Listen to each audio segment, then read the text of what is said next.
네, 안녕하세요. 중학교 1학년 과학 3-1 생물의 다양성에 대해서 한번 살펴보도록 하겠습니다.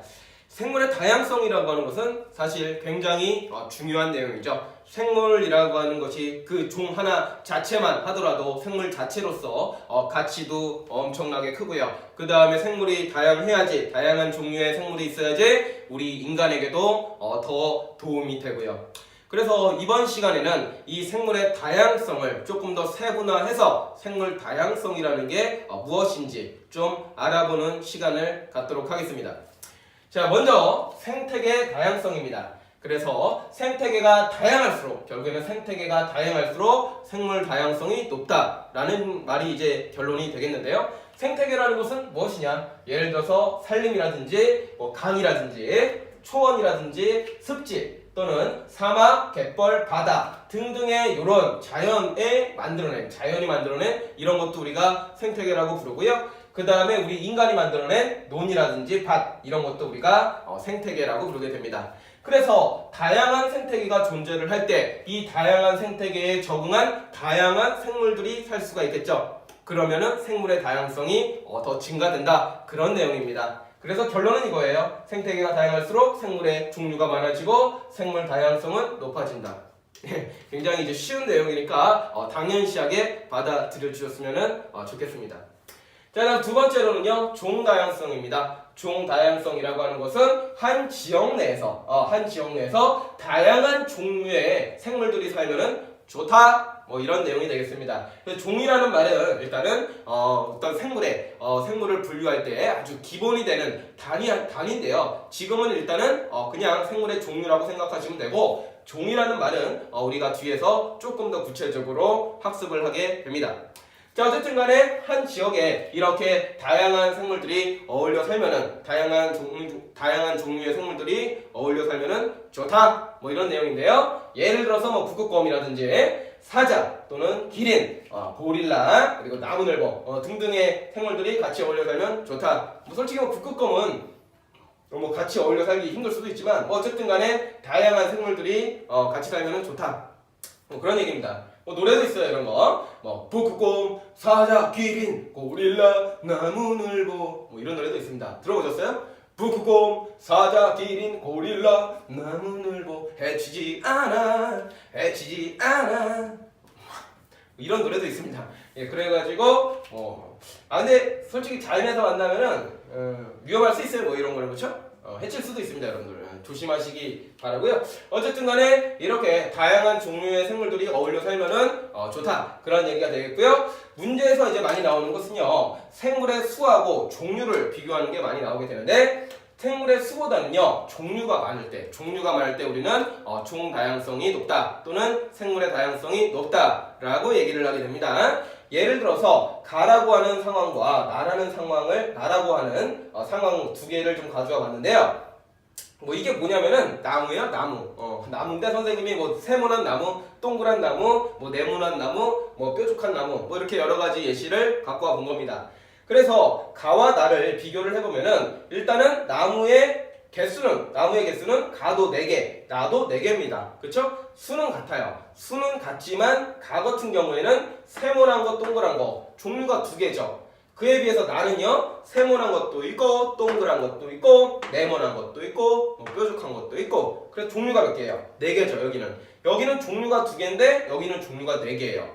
그러면은 수가 같더라도 종류가 많은 나가 생물의 다양성이 더 높다. 이렇게 우리가 얘기를 한다라는 겁니다. 그래서 이제 문제에서 요거 많이 나오니까 요것도 쉽게 여러분들 골라내 주실 수 있으리라 믿습니다. 자, 그다음에 마지막으로는요, 유전적 다양성이라는 게 있습니다. 유전적 다양성이라고 하는 것은 같은 종 내에서 유전적으로 얼마나 이제 차이가 있느냐를 나타내는 것입니다. 그래서요, 예를 들어 이게 지금 뭐냐면은 무당벌레예요. 무당벌레가 이렇게 있는데 이 무당벌레의 등껍질 무늬가 조금씩 다릅니다. 요거는 제가 세모나게 그렸고요. 요거는 동그랗게, 요거는 네모나게 그렸습니다. 그래서 같은 무당벌레 종이라고 하더라도 얘네들의 유전적 차이 때문에 등껍질 무늬가 다르게 나타날 수 있다는 뜻이에요. 이건 뭐 사람도 마찬가지입니다. 사람도 뭐 형제자매 우리 뭐 인간들이 다 똑같이 생겼습니까? 키도 다르고요, 피부색도 좀 다르고요, 머리카락 모양도 좀 다르고, 눈 모양, 코 모양, 입 모양, 귀 모양 뭐 조금씩 다릅니다. 같은 인간 종이라고 하더라도요. 그렇죠? 이런 거를 우리는 유전적 다양성이라고 얘기를 하게 되는 것이고, 유전적 다양성이 높을수록 역시 생물 다양성도 높습니다. 다양한 게 좋은 거예요. 다 똑같으면 별로 안 좋아요. 생물체적인 입장에서. 예를 들어 가지고 미셸 그로 바나나라고 하는 게 있어요. 바나나인데 맛있는 바나나예요. 뭐라고요? 미셸 그로 바나나래. 미셸 그로 바나나가 아니라 그로미셸 바나나라고 하는 게 있어요. 그로미셸 바나나. 그래서 이제 요것이 이제 그 씨가 없어가지고 요거를 이제 유전적으로 다 똑같은 걸로에다가 이제 많이 이제 재배를 합니다. 재배를 해요. 그래서 이제 유전자가 다 똑같아. 얘가 유전적인 차이가 없기 때문에. 그래서요 얘네들을 옛날에는 이제 많이 재배해서 먹었습니다. 맛있었대요. 저도 안 먹어봤지만. 그런데 이놈이 갖다가 유전병이 한번 도는 거예요. 그러니까 병이 걸리는 거예요. 바나나가. 얘가 병이 걸렸어요. 그런데 얘하고 얘가 유전자가 똑같죠? 그러면은 얘도 쉽게 병이 걸립니다. 그러면은 전파력이 엄청나서 얘네들이 싹 다 못 먹는 바나나가 된 거예요. 노랗게 그리니까 더 맛있어 보이네. 못 먹는 바나나가 돼버린 겁니다. 병이 들어서. 그래서 거의 멸종되다시피 했어요. 거의 멸종이 되면서 생산성이 떨어져서 결국에는 지금은 시중에서 우리가 이제 보기가 좀 힘들어요. 얘는 보기가 힘들어요. 지금 우리가 먹는 바나나는 다른 바나나예요. 캐번디시 바나나라고 해서 다른 바나나가 되는데, 어쨌든 간에 이런 식으로 유전자가 이렇게 다 비슷해버리면은 멸종될 확률이 높습니다. 멸종될 확률이 높아요. 그거는 생물 다양성 입장에서는 좋은 게 아니에요. 예. 유전자가 다양해야지 하나가 죽더라도 살아남는 게 존재하겠죠. 예, 그래서 유전적인 차이가 있어서 유전적 다양성이 높을 때 멸종될 확률이 적어요. 그게 좋은 거예요. 알겠나요? 그래서 다 똑같으면 별로 안 좋다. 조금씩 차이가 있어야지 좋다라는 거 기억을 해주시고요. 생물 다양성 내용은 굉장히 쉬워요. 생태계 다양하면 좋고, 종도 다양하면 좋고, 유전적으로 다양하면 좋다. 그래서 이렇게 세 가지 범주로 나눈다라는 건데, 예시들이 쭉쭉 있으니까 어떤 예시가 어떤 다양성을 설명하는지 그런 거 잘 골라주시면 되겠습니다. 예, 수업은 간단하게 여기까지 하도록 하겠습니다. 네, 안녕하세요. 중학교 1학년 과학 3-2 생물이 다양해지는 이유에 대해서 한번 살펴보도록 하겠습니다. 자, 지금 우리 이 지구상에 살고 있는 생물들은 굉장히 많아요. 그렇죠? 굉장히 많은 다양한 종류의 생물들이 살고 있습니다. 자, 지구의 과거에는요, 그렇게 생물들이 다양하진 않았어요. 지금보다는 그 종류가 훨씬 더 적었습니다. 그런데 이제 지구의 역사가 흘러가면서, 시간이 흐르면서 지금은 굉장히 다양한 생물들이 지구상에 출현하게 되었는데요. 그 이유가 뭔지에 대해서 한번 살펴보도록 하겠습니다. 자, 먼저 우리가 변이라고 하는 이유를 댈 수가 있어요. 변이라고 하는 것은요, 같은 종류의 생물 사이에서 나타나는 서로 다른 특징을 변이라고 얘기를 하게 됩니다. 그래서 이 변이는 뭔가 생물의 어떤 특징이 달라지는 거를 얘기를 하게 되는데, 겉으로 보는 모습이 크게 뭐 좀 달라진다, 그렇게 생각해 주시면 좋겠고요. 그 이유는 유전적인 요인과 비유전적인 요인으로 우리가 나눠서 생각을 해볼 수가 있어요. 그런데 이 내용은 이제 조금 어려워요. 그래서 여러분들은요, 지금 중학교 1학년이죠, 그렇죠? 그러니까 비유전적인 요인보다는요, 주로 이제 유전적인 요인에 의해서 뭔가 변화할 수 있다, 이런 거를 변이라고 한다 라고 생각해 주시면 좋겠고요. 유전자라는 말 혹시 들어봤나요? 유전자라는 말? 예, 유전자가 뭔가 변형이 일어나거나 아니면 유전자가 재조합이 되면서 결국에는 생물의 어떤 특징이 달라질 수 있다라고 생각을 좀 해주시면 좋겠어요. 그래서 몇 가지 예시들을 조금 살펴보시면요, 첫 번째, 사람마다 생김새가 다 다릅니다. 예, 길 가다가 한번 사람들 보세요. 그럼 사람들 생긴 게 다 어때요? 생긴 게 다 다르죠? 조금씩, 그쵸? 그런 것들을 우리가 이제 변이라고 얘기를 하게 된다는 것이에요. 그 다음에 두 번째로요, 얼룩말의 털무늬가 조금씩 다릅니다. 얼룩말들 보면은 털무늬가 비슷비슷하긴 한데 자세하게 보면은 조금씩 무늬가 달라요. 다 똑같지가 않아요. 그런 것도 이제 변이의 예시에 해당하는 거고요. 세 번째로는 바지락 껍데기의 무늬도 조금씩 다 다릅니다. 바지락 먹는 거죠, 그쵸? 칼국수 같은 데 넣을 때 넣어서 이제 먹으면 맛있잖아요, 그쵸? 근데 그 껍데기의 무늬를 보시면은 조금씩 좀 달라요. 그런 것도 이제 우리는 변이가 일어났기 때문에 다르다라고 얘기를 하는 거고요. 마지막으로 코스모스 꽃잎의 색이 조금씩 다르다. 그것도 우리가 이제 변이의 예시로 봅니다. 뭐 코스모스 꽃잎만이 아니라 다른 어떤 비슷한 꽃들 같은 종류의 이제 꽃잎들을 비교를 해봤을 때 조금씩 달라요. 색깔도 다르고 생김새도 다르고 그런 것들을 우리는 다 변이라고 부르게 돼요. 그런 것들이 대부분 다 어떤 유전적인 차이에 의해서 변이가 일어나는 경우가 더 많습니다. 비유전적인 요인은 이제 환경에 의한 그런 이제 변이라고 우리가 얘기를 하게 되는데, 뭐 사람이 뭐 잘 먹고 운동 많이 하면 이제 근육이 이제 많이 있잖아요. 뭐 그런 거라든지, 아니면 뭐 카렌족 여인의 카렌족이라고 알아요? 카렌족이라고 목이 되게 그 긴 부족인데요. 여기다가 이제 링을 매달아가지고 뭐 링 때문에 이제 목이 이제 막 이렇게 길어지는 거. 뭐 그런 거라든지 몇 가지가 있는데 그런 것보다는 주로 이제 유전적인 차이에 의해서 유전자의 어떤 뭐 변형이 조금 일어나거나 조합이 좀 달라지면서 다양한 생물들이 이제 나타난다. 그리고 생물들 간의 어떤 특징들이 다르다라고 생각을 해주시면 좋겠습니다.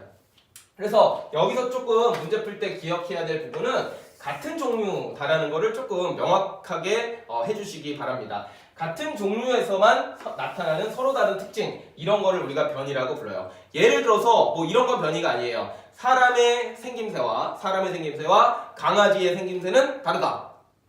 이거는 변이의 예시가 아닙니다. 이거는 서로 다른 종이잖아요. 사람과 강아지는 다른 종이에요. 그런 거는 우리가 변이의 예시가 아니고 같은 종류에서 사람이면 사람, 얼룩말이면 얼룩말, 걔네들끼리의 어떤 이제 겉으로 드러나는 어떤 특징들의 차이, 이런 것들을 우리가 변이라고 한다는 점 기억해 주시면 좋겠습니다. 자, 두 번째로는요, 환경에 적응하면서 생물이 다양해질 수도 있습니다. 예를 들어 가지고요, 환경이라고 하는 것은 빛이라든지 온도라든지 아니면 물이라든지 공기, 이런 것들을 우리가 이제 환경이라고 얘기를 하게 되는데, 빛에 의해서 생물의 어떤 형태가 좀 달라질 수가 있어요. 그래서 강한 빛과 약한 빛에 나뭇잎이 또는 이제 식물의 잎이 쬐어졌을 때 얘네들의 형태가 조금 달라집니다. 강한 빛을 받았을 때는요, 식물이 뭐랍니까? 광합성이라는 걸 합니다. 광합성. 빛에너지 받아가지고 양분을 합성하는 걸 우리가 광합성이라고 부르게 되는데, 광합성을요, 빛이 강하면은 광합성을 잘해요. 그렇기 때문에 식물잎이 두껍게 발달을 하는 반면에 약한 빛을 받았을 때는요, 광합성을 잘 못해서 식물잎이 조금 얇게 발달을 하게 됩니다. 그래서 이제 빛이라고 하는 환경에 의해서 생물의 겉모습이 이렇게 좀 차이가 날 수 있다라는 거고요. 두 번째로는 온도에 의해서도 생물의 이제 형태가 조금 달라질 수가 있습니다. 예를 들어서 북극여우와 사막여우를 가져왔는데요. 북극여우는 추운 데 사는 여우예요. 그쵸? 추운 데 사는 거예요. 그렇기 때문에 이 사막, 더운 데 사는 여우죠. 사막여우에 비해서 추운 데 사는 북극여우는요, 몸집이 커요. 몸집이 커서 지방층이 좀 많이 있습니다. 그리고 말단 부위, 귀 이런 것들이 조금 쬐끔해요. 그래서 추우니까 일단은 비계래요. 추우니까 이제 지방이 많아야겠죠, 그렇죠? 지방이 이제 많아야지 체온 유지를 잘 할 수 있고, 귀 같은 게 좀 쬐끔해야지. 귀가 쬐끔해야지 열이 바깥으로 잘 안 나갑니다. 귀가 크면은 열이 바깥으로 많이 나가서 얼어 죽어요. 그렇기 때문에 얘네들은 말단 부위가 좀 작고 몸집이 크게끔 적응을 하면서 생물의 형태가 조금 달라졌고요. 반면에 사막여우 같은 경우에는 덥잖아요. 더우니까 얘네들은 몸집이 크면 안 돼요. 몸집이 조금 쬐끄맣고, 그리고 귀 같은 말단 부위가 크게 발달을 합니다. 몸집이 좀 작고요, 말단 부위가 크니까 열을 바깥으로 잘 방출할 수 있는 거예요. 그래야지 시원해서 잘 살죠. 안 그러면 더워 죽어요. 그렇죠? 그렇기 때문에 어떤 온도라는 환경적인 요인에 의해서 같은 여우였지만, 옛날에는 같은 여우였지만 이렇게 그 환경에 맞게끔 동물의 형태가 변화할 수 있다라는 점 알아두시면 되겠고요. 자, 세 번째로는 이제 물이에요. 물이라고 하는 환경 요인에 의해서 동물들도 이제 적응을 하게 되는데, 곤충 같은 경우 그냥 동그랗게 그렸어요. 뭐 곤충이 있다고 칩시다. 뭐 딱정벌레니 뭐 메뚜기니 이런 것들. 그럼 곤충 겉에 만져보시면은 매끈매끈합니다. 매끈매끈해요. 그 매끈매끈한 거를 우리가 키틴질이라고 부르게 되는데 그러한 키틴질로 곤충의 겉 표면은 둘러싸여 있기 때문에 곤충에서부터 빠져나가는 수분을 증발하는 것을 억제시켜줍니다. 그래서 물이 많이 빠져나가면은 증발돼서 빠져나가면 곤충 다 말라서 죽어요. 그렇기 때문에 그 수분을 증발하는 것을 방지하기 위해서 겉표면이 키틴질로 둘러싸이게끔 얘네들이 변화를 거듭을 했고요. 그 다음에 예를 들어서 수분 송질을 방지하기 위해서 이건 뭐예요? 낙타입니다. 낙타. 더운데 사막에 사는 낙타예요. 수분의 손실을 방지하기 위해서요. 이 낙타 같은 경우에는 땀을 잘 흘리지 않아요. 땀을 잘 흘리지 않고 그리고 오줌도 조금만 싸요. 아주 진한 소량의 오줌을 조금만 쌉니다. 그러니까 몸에 물을 다 따면은 사막에서 걸어가다가 깍 하고 말라 죽는 거예요. 그렇죠? 그러니까 이제 최대한 물을 바깥쪽으로 빠져나가지 않게끔 몸이 뭔가 그렇게 이제 변화를 거듭을 했다라고 생각을 해주시면 되겠습니다. 자, 그 다음에 이제 공기라고 하는 환경 요인도 영향을 줄 수가 있어요. 그래서 고산지대에 사는 사람과 그리고 그냥 우리 같은 평범한 사람들 밑에 사는 사람들의 적혈구를 비교를 해보면은 차이가 납니다. 아무래도 고산지대에 사는 사람들은요, 고산지대라는 환경이 공기가 희박해요. 산소가 별로 없습니다. 산소가 별로 없기 때문에 이 사람들은요, 적혈구가 산소를 운반하는 그런 세포인데 적혈구가 많이 발달하면서 산소 공급을 원활하게 하고요. 누구보다 지상에 있는 사람보다. 반면에 이제 지상에 있는 사람은 그럴 필요가 없죠. 지상엔 산소 풍부하니까 적혈구가 이제 적당량 있는 거예요.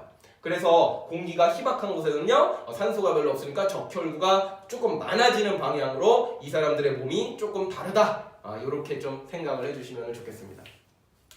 그래서 이것도 제가 예시를 좀 많이 들어봤는데 어쨌든 간에 환경이라는 요소가 생물의 어떤 그 변화를 야기할 수 있다. 이런 식으로 좀 생각을 해주시면 되겠고요. 그래서 생물의 다양해지는 이유를 정리를 좀 하면은요, 어떤 변이라고 하는 이유 때문에 달라질 수가 있고요. 그리고 환경 때문에 생물이 좀 다양해질 수 있다. 이런 식으로 정리를 하시면 되겠습니다.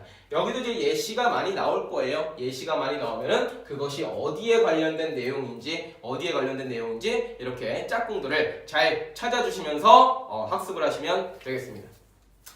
예, 수업은 여기까지 하도록 하겠습니다. 네, 안녕하세요. 중학교 1학년 과학 3-3 진화에 대해서 한번 설명해 보도록 하겠습니다. 예, 진화라고 하는 말 좀 들어보신 적이 있을 겁니다. 진화라고 하는 것은 어떤 생물의 몸의 형태가 오랜 시간에 걸쳐서 조금씩 변화해 가면서 새로운 종이 탄생하는 과정을 우리가 이제 진화라고 부르게 되는데요. 우리가 이제 진화라고 하는 개념을 바로 배우기에 앞서서 우리가 좀 이런 얘기를 좀 한번 해보겠습니다. 이게 잘못된 그 만화 중에 하나인데요. 여러분들 혹시 이런 만화 아시나요?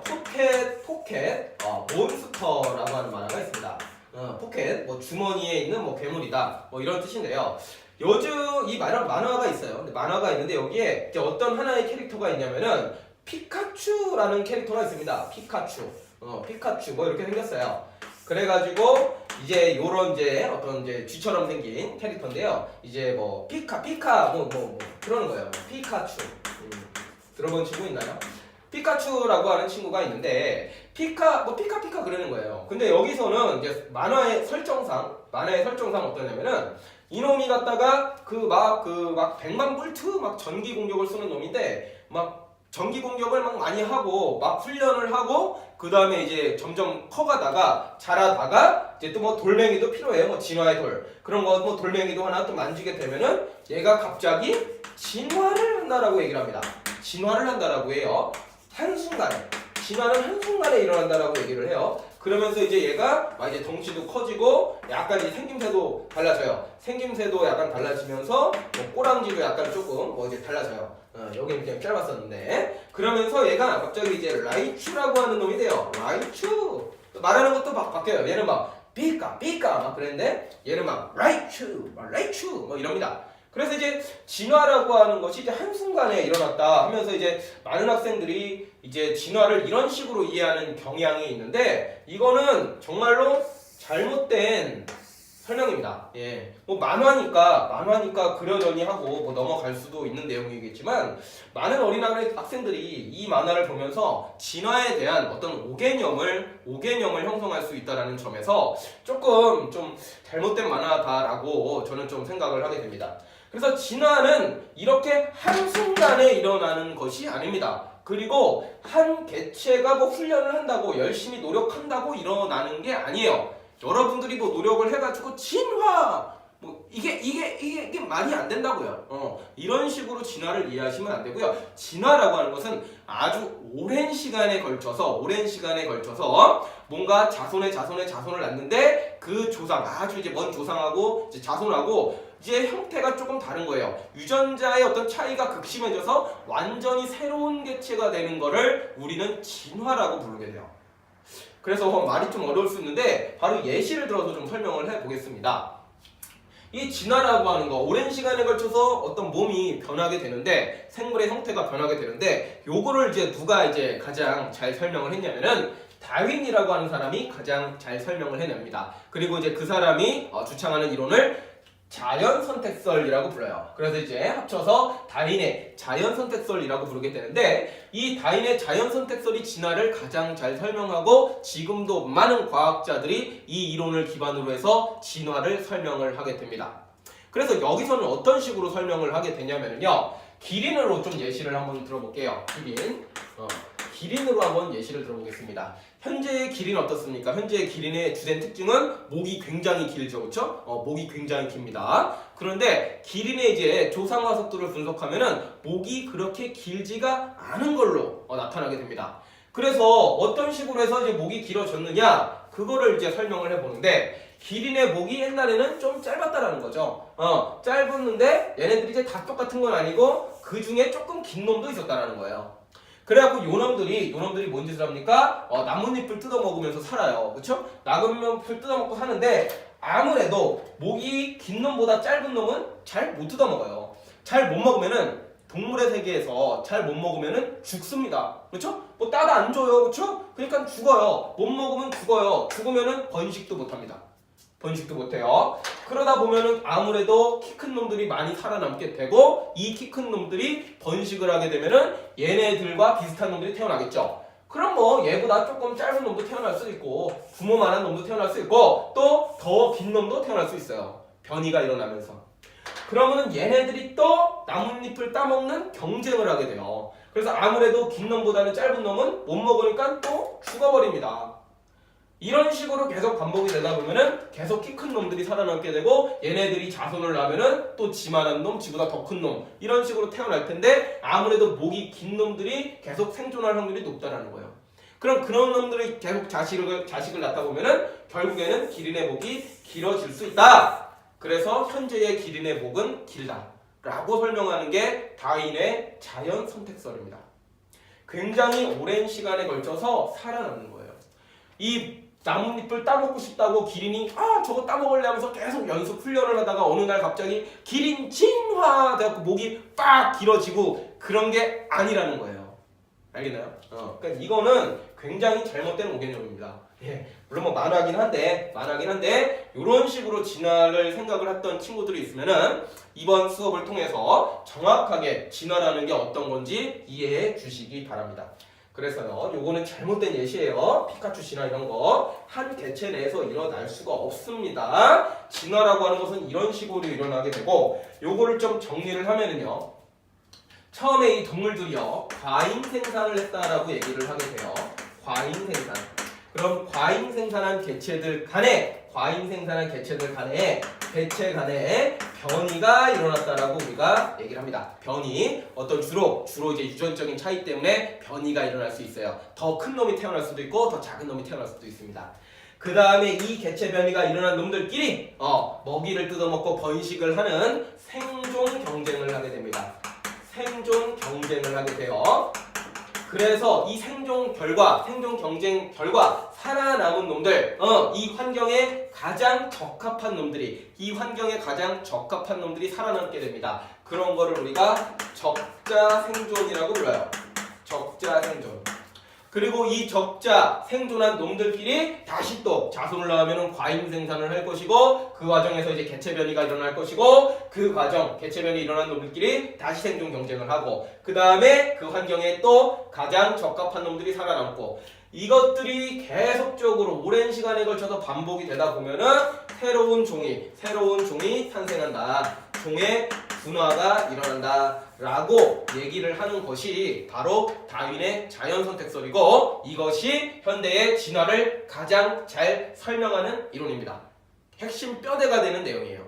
그래서 진화라고 하는 것은 어떤 개체 간에 한 개체에서 일어나는 게 아니라 어떤 개체 집단의 어떤 전체적인 형태가 오랜 시간에 걸쳐서 변화한 것이다. 그리고 살아남은 것이다. 좀 이런 식으로 생각해 주시면 됩니다. 자연에 의해서 선택받은 것이다. 이렇게도 얘기를 해요. 자연선택설이라는 이유가 그냥 생물만 있으면은 이러한 진화가 잘 안 일어나고요. 자연 환경의 영향을 받아서 거기에 적합한 놈들이 살아남았기 때문에 우리는 이런 거를 자연선택설이다 라고 얘기를 하게 되는 겁니다. 그래서 이 내용을 명확하게 좀 알아두시고 책엔 좀 이렇게 안 써 있을 수 있는데 이 부분을 좀 필기를 좀 하시기 바랍니다. 자, 그래서 몇 가지 예시를 조금 더 살펴보도록 하죠. 기린의 예시는 이런 거가 있었고요. 그 다음에 이제 다윈이 이제 직접적으로 스케치를 해가면서 이제 또 관찰한 게 하나 있습니다. 두 번째 예시로 이제 뭐가 있냐면은 핀치새라고 하는 게 있어요. 핀치새라고 하는 것은 이제 갈라파고스 제도에 이제 살고 있는 놈인데 예를 들어서 이제 여기에 이제 남아메리카가 있다고 칩시다. 남아메리카 이쪽에 이제 섬들이 이제 많이 여러 개가 있어요. 이 섬들을 우리가 이제 갈라파고스 섬이라고 하는데 여기에 있는 것들은 이제 굉장히 다양한 동물들이 이제 좀 살고 있습니다. 조금 대륙하고 좀 떨어진 상태에서. 그래서 이 핀치새는 뭐 새의 이름이에요. 그래서 이제 남아메리카 대륙에서 이쪽 갈라파고스 섬 쪽으로 이제 이주를 했다라고 보고 있는데요. 여기에 있는 핀치새를 관찰하다 보니까 섬마다 얘네 핀치새들의 부리 모양이 조금씩 다르다라는 거를 다윈이 알아내게 돼요. 그래서 이것도 이제 진화로 어떻게 설명을 하냐면요. 원래는 이제 뭐 부리가 극단적으로 좀 이제 뭐 긴 놈, 뾰족한 놈고 긴 놈도 있었고 어떤 놈은 짧고 뭉툭한 놈도 있었다라고 이제 보고 있습니다. 그런데 요놈들이 이제 섬이 굉장히 많은데 두 가지 섬만 그냥 있다라고 가정을 할게요. A라고 하는 섬하고 B라고 하는 섬에 이제 이주를 했다라고 보겠습니다.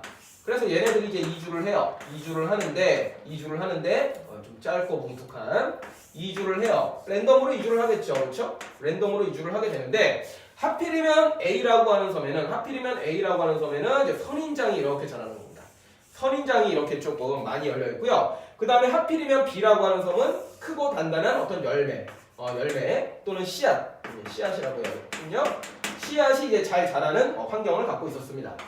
그래가지고 A라고 하는 섬에서는요 처음에 랜덤으로 길이가 약간 좀 길고 뾰족한 놈 그리고 짧고 뭉툭한 놈 얘네가 이주하게 되는데 선인장을 먹고 살아야 되거든요. 먹고 살아야 되는데 아무래도 부리가 짧고 뭉툭한 놈은 선인장을 잘 못 먹는 거예요. 그러니까 먹다가 같이 찔리고 그러니까 잘 못 먹어요. 그리고 부리가 길고 뾰족한 놈은 아무래도 요거를 잘 먹을 수 있습니다. 그렇기 때문에 짧고 뭉툭한 놈은 죽어버리는 거예요. 그러면 결국에는 A라고 하는 섬에는 부리가 좀 뾰족하고 긴 놈들이 많이 살아남아 이놈들끼리 또 짝짓기를 하니까 자손을 많이 낳겠죠. 그럼 그 중에서도 뭔가 더 길고 뾰족한 부리를 가진 놈들이 살아남을 확률이 높습니다. 그런 과정이 계속적으로 지속이 되다 보니까 결국 현재에 와서 A라고 하는 섬에는요 부리가 길고 뾰족한 핀치새가 많이 존재하는 것이다 라고 이제 설명을 하는 것이고요. 반면에 B라고 하는 섬 같은 경우에는 여기는 크고 단단한 씨앗이 이제 많이 자라는 섬입니다. 환경이 그런 거예요. 그렇기 때문에 아무래도 길고 뾰족한 이런 부리를 가지고 있는 놈들은 이 씨앗을 콕콕 잘 못 먹습니다. 아파가지고. 그래서 죽어버려요. 못 먹으면 죽는 거예요. 반면에 이제 짧고 단단한 뭉툭한 이제 부리를 갖고 있는 놈들은 콕콕 해서 이거를 잘 까먹는 거예요. 씨앗을 갖다가. 그러다 보니까 B라는 섬에는요 요런 핀치새가 많이 살아남아서 짧고 뭉툭한 단단한 부리를 가지고 있는 놈이 많이 살아남아서 얘네들끼리 번식을 하겠죠. 번식을 하면은 얘네랑 비슷한 놈들이 많이 태어날 겁니다. 그 과정이 지속되다 보면은 계속적으로 아주 오랜 시간 지속되다 보면은요 결국에는 B라는 섬에는요 크고 단단한 부리를 가진 크고 단단한 부리를 가진 핀치새가 많이 존재하게 되는 것이다 라고 설명을 하는 거예요. 그러니까 다윈은 사실은 이거를 먼저 본 거지. 여기 섬에 배 타고 가갖고 이거 핀치새들 보면서 아니 왜 A라는 섬은 이렇게 길고 뾰족한 부리를 가진 새가 많고 B라는 섬은 왜 이렇게 그 단단하고 두꺼운 부리를 가진 새가 많을까? 이거를 이제 생각을 하다가 알고 봤더니 여기는 선인장을 잘 먹기 위해 발달을 한 거고 여기는 크고 단단한 씨앗. 씨 이제 많이 열렸다라는 거지. 하필이면 이제 그랬다라는 거예요. 얘네들의 먹거리가 A섬은 선인장, B점은 이제 씨앗이 많았다라는 거예요. 그래서 이제 생각을 한 거지, 다윈이.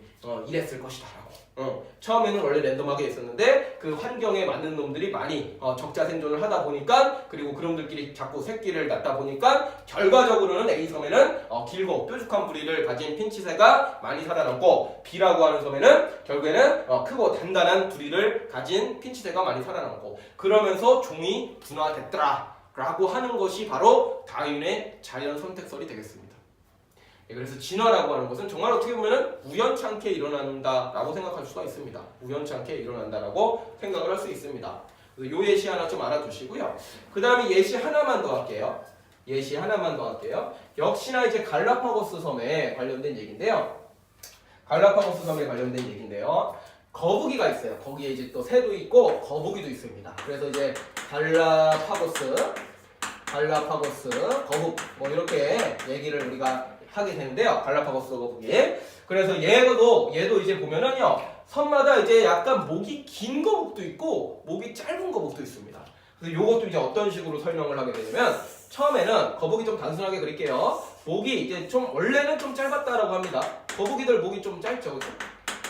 뭐 이런 거 있다고 칩시다. 오케이? 원래는 이제 좀 목이 짧았는데 얘네들이 이제 그 섬에를 또 이제 이주를 하게 되는 거예요. 섬들이 좀 많은데. 그래서 A라는 섬도 있고 이제 B라는 섬도 있다고 한번 해봅시다. 근데 이제 A라고 하는 섬에는 이제 선인장이 좀 이렇게 높게 이런 식으로 이제 자라는 이제 섬이었고요. B라고 하는 지역은 이제 풀떼기가 풀들이 이제 많이 자라는 지역이에요. 그래서 이제 뭐 풀을 먹든지 선인장을 먹든지 해야 되는데 아무래도 이제 여기에서는 목이 짧은 놈들은 목이 짧아요. 목이 짧은 놈들은 먹기 힘들고 여기서도 이제 변이가 일어나서 목이 좀 긴 놈들도 있었는데 아무래도 목이 짧은 놈들은 살아남기 힘들어서 죽어버리고 이 선인장을 잘 따먹을 수 있는 목이 조금 긴 놈들이 살아남아 이놈들이 자손을 계속 낳다 보니까 점점점 목이 긴 놈들이 더 생존할 확률이 높겠죠. 그러면은 짧은 놈들은 계속 죽고 긴 놈들만 살아나고 또 그 중에서도 짧은 놈이 태어날 수도 있어요. 근데 걔네는 못 먹으니까 죽는 거예요. 그래서 그러다 보니까 점점 목이 긴 거북이의 개체수가 늘어나다 보니까 이 A라고 하는 섬에는 결국에는 이제 목이 길쭉한 거북이에요. 목이 길쭉한 거북이가 이제 많이 탄생을 하게 된 것이고 그 다음에 이제 B라고 하는 섬은 선인장보다는 이제 풀떼기가 이제 풍부하게 많이 열립니다. 그래서 이제 풀 뜯어먹고 살면은요, 풀 뜯어먹고 사는데 목이 짧은 것도 전혀 문제될 게 없잖아요. 전혀 문제될 게 없으니까 B라고 하는 섬에는요, 목이 짧은 갈라파고스 거북이가 얘네들은 그냥 많이 존재를 하더라. 근데 이제 오랜 세월이 굉장히 지난 겁니다. 그러다 보니까 A와 B 섬의 거북이의 생김새는 이제 확연하게 이제 차이를 보이게 되는 거죠. 그래서 이런 식의 예시들이 굉장히 많이 있고요. 몇 가지를 이제 소개해 드린 겁니다. 그래서 여기서 이제 강조하고 싶은 내용은 우리가 이제 진화라는 거를 얘기를 할 때 단순하게 한 개체가 뭔가 노력을 통해서 또는 어떤 뭐 영향을 받아서 갑작스럽게 한순간에 뭔가 몸이 변하는 걸 진화라고 부른다 안 부른다? 그런 걸 진화라고 안 부른다 라는 걸 좀 기억하시고요. 진화라고 하는 것은 살아남는 겁니다.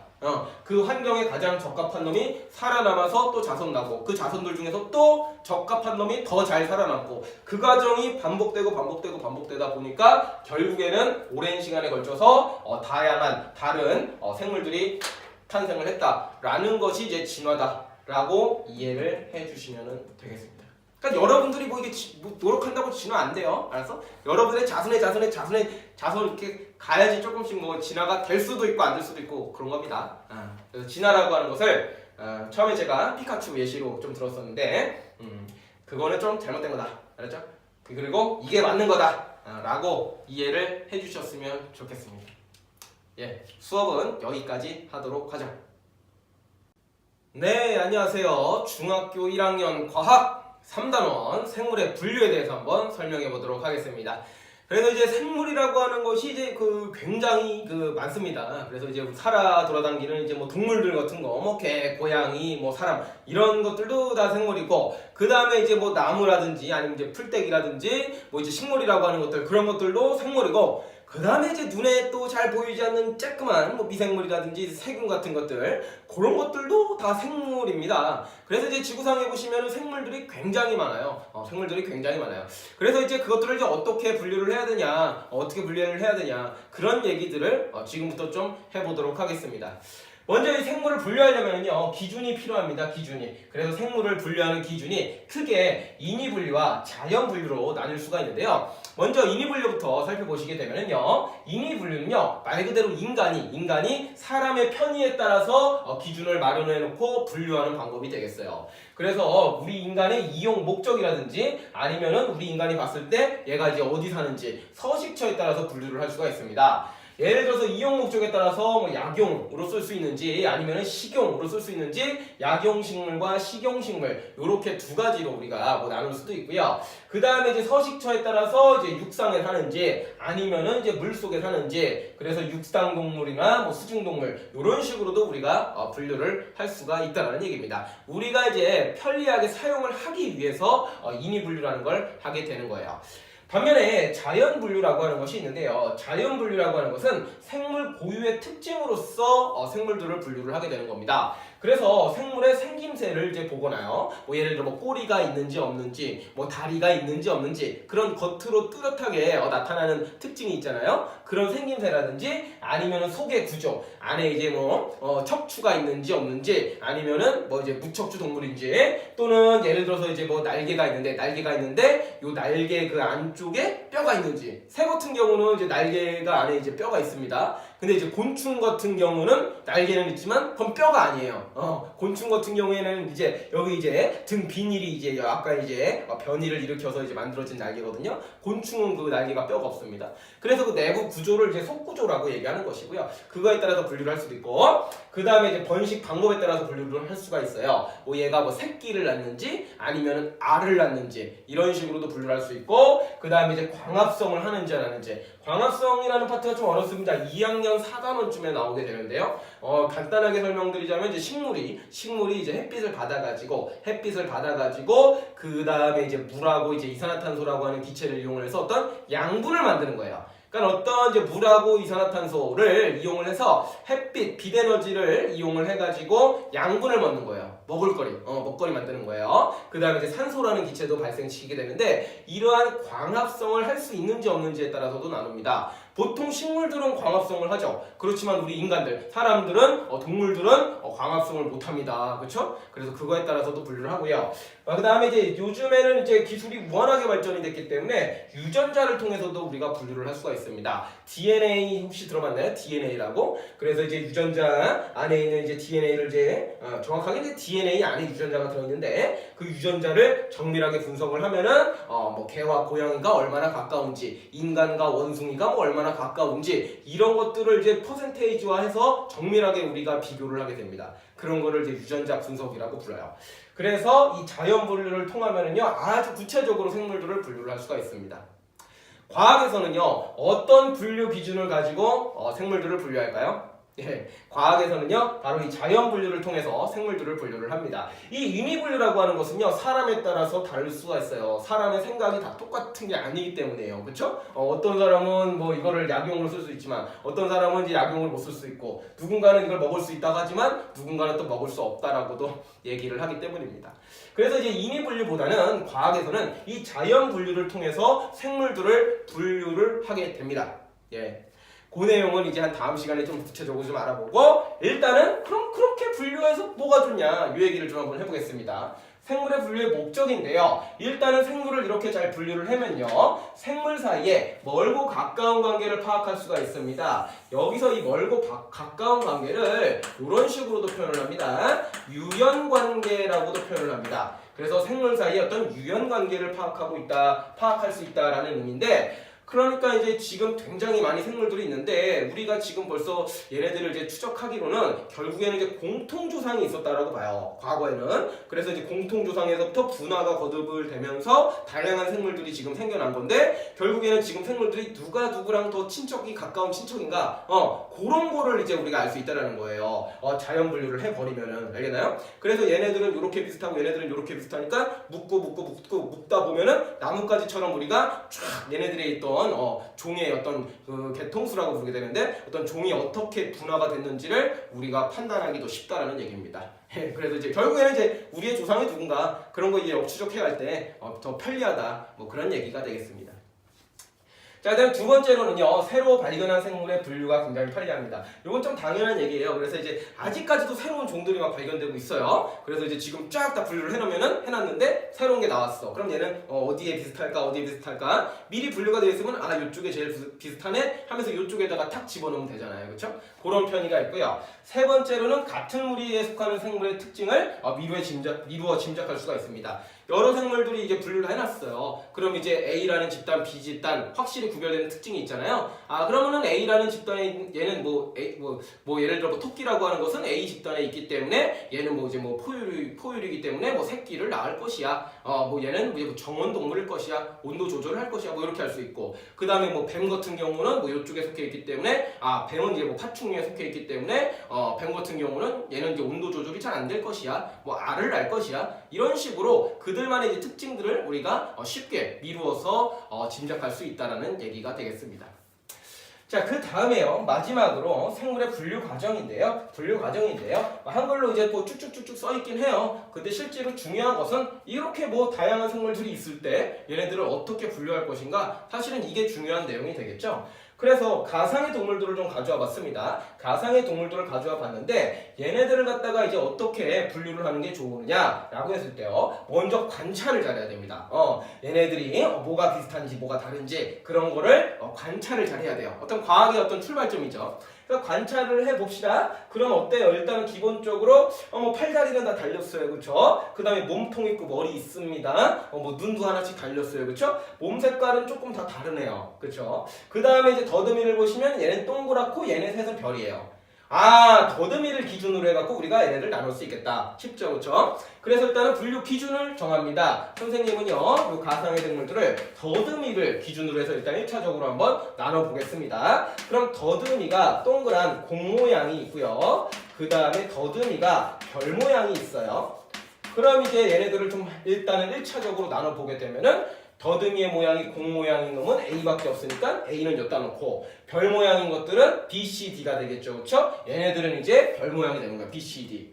근데 이제 얘네들을 한 번에 묶어 쏠라 보니까 또 하나 이제 어떤 이제 좀 공통점과 차이점이 하나 보입니다. 뭐예요? B, C, D를 봤더니 별 모양의 더듬이를 갖고 있지만 B하고 C는 꼬리를 갖고 있네요. 그 다음에 D는 꼬리를 안 갖고 있죠. 그러면 우리가 또 B, C하고 D를 나눌 수가 있는 거예요. 꼬리의 유무를 통해서. 그래서 별 모양인데 얘네들의 이제 꼬리가 있냐 아니면은 꼬리가 없냐를 통해서 또 나눌 수 있다는 거죠. 별 모양에서 꼬리가 있는 것은 B하고 C가 되겠죠. 그러니까 B하고 C를 엿다 놓고 별 모양이면서 꼬리가 없는 것은 D니까 D는 엿다가 놓을 수 있다는 얘기입니다. 예. 그래서 이제 잘 관찰을 하신 다음에 기준을 딱 정해요. 기준을 정하고 공통점이 있는 놈들끼리 묶어서 탁탁탁 분류를 하는 게 바로 생물의 분류 과정입니다. 예, 가장 이제 앞부분의 내용이라서 여기는 이제 간단해요. 그래서 이제 인위분류와 자연분류의 예시들이 몇 가지가 나오는데 그거를 일단은 구분하시면 되겠고요. 그 다음에 이제 생물의 분류 목적 좋은 거예요. 이거는 읽어보시면 이제 이해가 되실 거고요. 마지막으로 이제 가상의 동물로 많이 나올 수 있어요. 실제 동물을 여러분들 수준에서 분류하는 거는 상당히 어려운 일이기 때문에 뭔가 이제 가상의 생물들을 놓고 분류해보라. 이런 식으로 이제 문제가 제시가 되거든요. 그럼 이제 그거 잘 관찰을 하시면서 분류를 이런 식으로 잘 해보시기 바랍니다. 네, 수업은 여기까지 하도록 하겠습니다. 네, 안녕하세요. 중학교 1학년 과학 3단원 생물의 분류 단계에 대해서 한번 살펴보도록 하겠습니다. 지구상에 이제 굉장히 많은 생물들이 있습니다. 그거를 갖다가 과학자들이 어떤 자연 분류, 생물의 어떤 고유한 특징에 따라서 분류를 다 해놨습니다. 그래서 그 분류해 놓은 그 단계별로 한번 좀 차근차근 어떻게 분류를 해놨는지 살펴보는 시간을 갖도록 하겠습니다.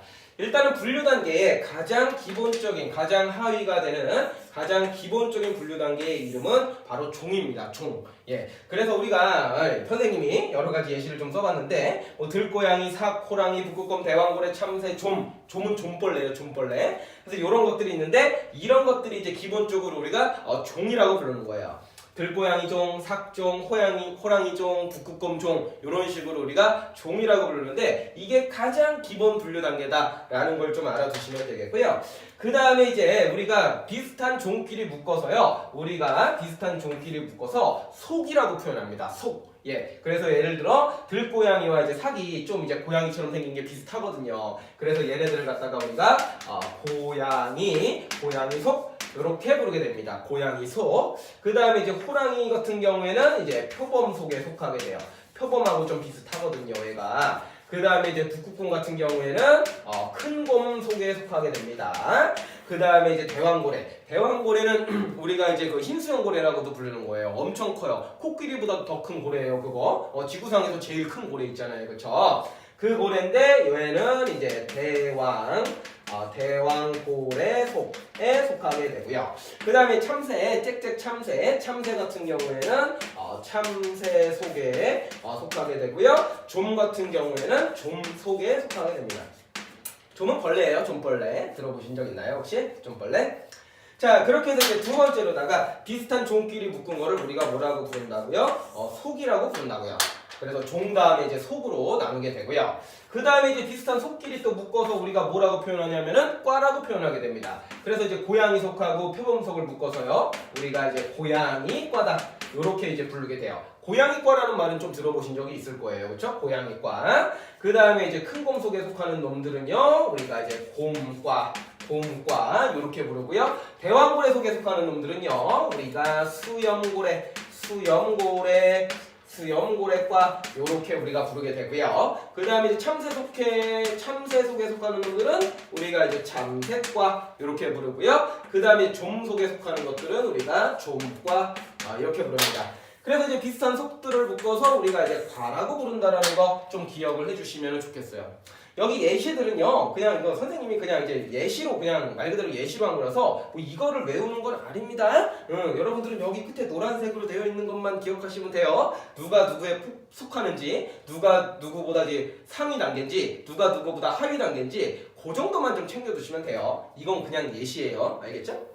자, 그 다음에 이제 고양이과하고 곰과 이제 과끼리도 좀 묶어서 우리가 표현을 하게 되는데 과 다음에 이제 비슷한 과끼리 묶어서 우리가 뭐라고 부르게 되냐면요. 우리가 이제 목이라고 부르게 됩니다. 목. 그래서 이제 고양이과하고 곰과 같은 경우는 우리가 묶어서 식용목이다. 이렇게 부르게 되는데 요거는 이제 육식을 하는 거. 고기를 뜯어먹고 사는 이제 그런 성질이 비슷해서 우리가 식용목이라고 부르게 되고요. 그 다음에 이제 수염고래과 같은 경우에는 좀 말이 어렵지만 경우제목이다. 라고 이제 우리가 분류를 하게 됩니다. 그래서 이제 경우제목은 이제 발굽이 2개짜리인 이제 이 2개나 뭐 4개인 발굽이 짝수인 어떤 초식동물이나 아니면 이제 고래들을 묶어서 우리가 경우제목이라고 불러요. 뭐 그냥 그렇다고요. 그렇죠? 그 다음에 이제 참새과 같은 경우에는 우리가 이제 참새목에 속한다라고 얘기하고요. 좀과는요, 좀목에 속한다라고 얘기를 합니다. 일부러 이건 내가 쉬운 예시를 가져왔지. 나도 기억하기 쉽게요. 그쵸? 그래서 이제 요거 같은 경우는 결국 이제 과들을 묶어서 목으로 더 상위 단계로 묶어주게 되는 거고요. 그 다음에 이제 또 목을 묶어서 우리가 뭐라고 부르게 되냐면요. 문이라고 불러요. 종속, 과목, 강이라고 불러요. 강이라고 부르게 되는데 요 식용목하고 경우제목을 우리가 합쳐서요. 얘네들을 다 뭐라고 부르냐면은 포유강이다 이렇게 부르게 됩니다. 포유강. 포유류라는 말 들어봤나요? 포유류? 그 포유류랑 비슷한 개념이라고 생각하시면 돼요. 새끼를 낳아가지고 젖을 먹여 기르는 어떤 그런 동물들이죠. 그래서 이제 고래도 이제 뭐 바다에 살지만 얘도 이제 새끼를 낳는다라는 거 좀 알아두시면 좋겠어요. 포유류예요. 그래서 고래도 포유류 쪽입니다. 자, 그 다음에 참새목 같은 경우에는 이제 조강에 속하게 되고요. 조류라는 말 들어보셨나요? 조류? 새들. 조강. 그 다음에 이제 존목 같은 경우에는요. 여기서 좀 친숙한 말이 나와요. 곤충. 미안합니다. 곤충강이라고 우리가 붙게 됩니다. 곤충강. 그 곤충류들 생각하시면 돼요. 그래서 결국에는 이제 목 상위 단계가 보다 강이다. 요렇게 좀 하나 기억해 주시면 되겠고, 자 이제 거의 다 끝났어요, 그렇죠? 그 다음에 이제 비슷한 강들을 묶어서 예를 들어서 포유강하고 조강을 묶어가지고 우리가 또 뭐라고 부르냐면은 척삭 동물문이다. 척삭 동물문이다. 이렇게 부르게 됩니다. 그래서 이제 요거는 이제 척삭이라고 하는 특수한 어떤 구조물이 몸 안쪽에 존재하는 그런 생물들의 물인데요. 보통 이제 약간 이제 뼈 이런 거 좀 생각하면 돼. 척추 이런 거 비슷하게 좀 생각을 하시면 좋겠어요. 좀 어렵죠, 말들이 여기 있는 게. 자, 그 다음에 이제 곤충강 같은 경우는 우리가 뭐라고 부르냐면은 절지동물문이라고 부르게 됩니다. 절지동물문. 절지동물이라는 말 들어보셨나요? 절지동물. 보통 이제 얘네들이 약간 흐물흐물 거리는 놈들이 이렇게 안에 뭐 이제 척추 이런 거 없고요. 뭐 약간 좀 흐물흐물 주로 이제 곤충류들 아니면 이제 갑각류들 그런 놈들을 묶어서 우리가 절지동물이라고 부르게 됩니다. 그래서 어쨌든 간에 강의 상위 단계는 우리가 이제 문이라고 부르게 되는 것이고요. 이제 마지막입니다. 마지막. 그래서 척삭동물문이니 절지동물문이니 얘네들도 또 공통된 게 있어요. 얘네들이 다 무엇이냐? 다 동물입니다. 그래서 얘네들을 묶어서 마지막 단계 동물개 요렇게 부르게 됩니다. 그래서 이제 비슷한 문들을 다 묶어서 결국에는 이제 우리가 개라고 부르게 돼요. 개라고 부르게 됩니다. 그래서 굉장히 좀 예시를 좀 들어봤는데요. 결과적으로 여러분들은 끝에 이것만 기억하시면 됩니다. 아래쪽부터 종, 소, 과, 목, 강, 문, 개 이렇게 포함관계가 있다. 종을 묶어서 속으로 묶고 속을 과로 묶고 과를 목으로 묶고 목을 강으로 묶고 각을 문으로 묶고 문을 개로 묶고 개로 먹고 개로 묶고 알겠죠? 그래서 이런 식으로 이제 포함되어 있다. 개라는 게 가장 이제 넓은 동물들을 이제 넓은 이제 생물들을 포함하는 개념이고 요 놈이 가장 쬐끄만 놈이다. 정도 알아두시면 되겠습니다. 순서대로 외워주셔야 돼요. 뭐 이렇게 외우셔도 돼요. 종속 과목 강문개 약간 리듬 타면 좀 쉬워요. 종속 과목 강문개 벌써 외웠죠, 그렇죠? 그 다음에 이제 시간 남으면 거꾸로도 좀 외워주시면 되겠습니다. 개문 강목 과속종 근데 두 개 다 처음에 하려면 헷갈리니까 일단 한쪽부터 쭉 외워주시고 그 다음에 써놓고 문제 풀면 돼요. 써놓고 알았죠? 할 때마다 하면 헷갈리니까. 자, 그 다음에요. 결과적으로 이제 여러 가지 이제 단계들이 이제 세분화되어 있는데 이 중에서도 이제 중학교 1학년 수준에서는 이제 종이라고 하는 것만 조금 더 디테일하게 우리가 살펴보게 됩니다. 그래서 이제 종이라고 하는 개념이 무엇이냐? 종이라고 하는 개념이 무엇이냐? 자연 상태에서 짝짓기를 해서요. 자연 상태에서 짝짓기를 하여서요. 결과적으로 생식 능력이 있는 새끼 또는 생식 능력이 있는 자식을 낳을 수 있는 어떤 무리 요렇게 좀 우리가 이제 종이라는 거를 정의를 하고 있습니다. 말이 좀 어려운데 바로 예시로 한번 살펴보도록 하겠습니다. 예를 들어서 진돗개라고 하는 게 있습니다. 그리고 예를 들어서 풍산개라고 하는 게 있어요. 북한에서 이제 풍산개라고 많이 부르는데 그래서 진돗개, 풍산개 둘 다 이제 뭐 비슷하게 생겼습니다. 근데 얘네들을 갖다가 교배를 시켜봤을 때 태어나는 자손의 이름을 우리가 뭐라고 부르냐면은 풍진개라고 부르게 됩니다. 풍진개. 이때 이 풍진개라고 하는 놈이 생식 능력이 있을까요? 없을까요? 생식 능력이 있어요.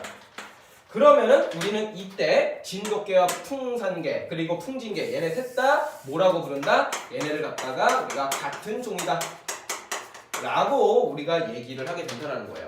그게 이거예요. 자연 상태에서 이제 짝짓기를 하여갖고 생식 능력이 있는 새끼를 낳을 수 있는 무리. 그럼 문장으로 교과서적으로는 그렇게 표현됐는데 이런 문제가 많이 나올 거예요. 그래서 이제 했는데 얘가 생식 능력이 있는지 없는지 그게 중요한 거예요. 얘네를 짝짓기 새끼를 낳냐 안 낳냐 그게 중요한 게 아니라 얘네들이 새끼 낳냐 안 낳냐가 중요한 게 아니라 새끼를 낳는데 이 새끼가 생식 능력이 있냐 없냐 이게 중요한 겁니다. 알겠나요? 낳는 거에서 끝나면 안 돼. 그래서 아닌 예시 좀 하나 좀 살펴보시면은요. 예를 들어서 암말하고 암말 그냥 말이에요. 말인데 암컷 그 다음에 이제 수탉나귀 수탉나귀. 당나귀인데 수컷. 그렇게 되는 거예요. 그래서 얘네들을 교배시키면은 뭐가 태어나냐면은 이제 노새라고 하는 생물이 태어나게 됩니다. 그때 이 노새라고 하는 것은요, 생식 능력이 없어요. 생식 능력이 없어요. 오케이? 얘가 생식 능력이 없습니다. 그랬을 때 우리는 얘와 얘가 같은 종이 아니다. X 지문 좀 그런데 얘와 얘네들은 다 다른 종이다. 요렇게 이제 표현을 한다는 거야. 그래서 새끼를 낳냐 안 낳냐 그게 중요한 게 아니라 난 새끼가 그 새끼가 생식 능력이 있냐 없냐 이거를 통해서 같은 종이냐 다른 종이냐를 우리가 구별을 한다라는 얘기입니다. 네, 그래서 좀 길게 어떻게 좀 한 것 같은데 일단 기본적으로요 분류 단계 시스템이 우리가 종을 묶어서 속을 묶어서 과를 묶어서 목, 강, 문, 개로 나눈다라는 거 종, 속, 과, 목, 강, 문, 개 이렇게 좀 하나 기억해 주시고요. 그 다음에 이제 종에 대해서만 배워요. 이건 좀 어려우니까 개념이 종에 대해서만 배우는데 이 종이라고 하는 것은 자연계에서 자연 상태에서 짝짓기를 해가지고 생식 능력이 있는 자손을 낳을 수 있냐 없냐 그렇게 좀 챙겨주시고 대표적인 예시들이 몇 가지가 있으니까 그런 예시들로 개념을 잡으시면서 공부를 하시면 될 겁니다. 예, 그래서 이번 수업은요 여기까지 하도록 하죠. 네, 안녕하세요. 중학교 1학년 과학 3단원 생물의 5개 분류에 대해서 한번 설명해 보도록 하겠습니다. 우리가 이제 앞서서 생물의 분류 단계 중, 속, 과, 목, 강, 문, 개 이렇게 해서 이제 단계를 좀 알아봤다면은요 이번에는 그 개라고 하는 것에 대해서 한번 알아볼 겁니다. 우리가 이제 지난 시간에 예시로 든 거는 동물계에서 배웠는데 그 개라는 것도 한 가지가 아니라 총 5가지가 존재를 하게 됩니다. 그래서 그 5가지의 개의 이름들하고 특징들 왜 그쪽으로 분류를 했는지 그런 것들에 대해서 한번 알아보도록 하겠습니다. 그래서 이제 총 5개로 나누게 되기 때문에요. 그림을 동그라미를 5개를 좀 그려봤습니다. 그래서 우리가 5개 이름을 좀 먼저 쓰면은요. 가장 밑에 쪽에 보통 우리가 원핵생물계다라고 부르는 게 있고요. 그 다음에 그 위에는요. 원생생물계라고 이제 부르는 분류 단계가 있고요. 그 다음에 이제 보통 이쪽에다가는 이제 식물계, 식물은 좀 들어보셨죠? 식물들. 그 다음에 맨 오른쪽에는 우리가 이제 보통 동물계, 동물도 많이 들어보셨죠? 앞서서도 예시로 했고. 그 다음에 이제 이쪽에는 이제 균계라는 게 있습니다. 그래서 원핵생물계, 원생생물계, 식물계, 균계, 동물계 이렇게 해서 총 5가지 계가 있습니다.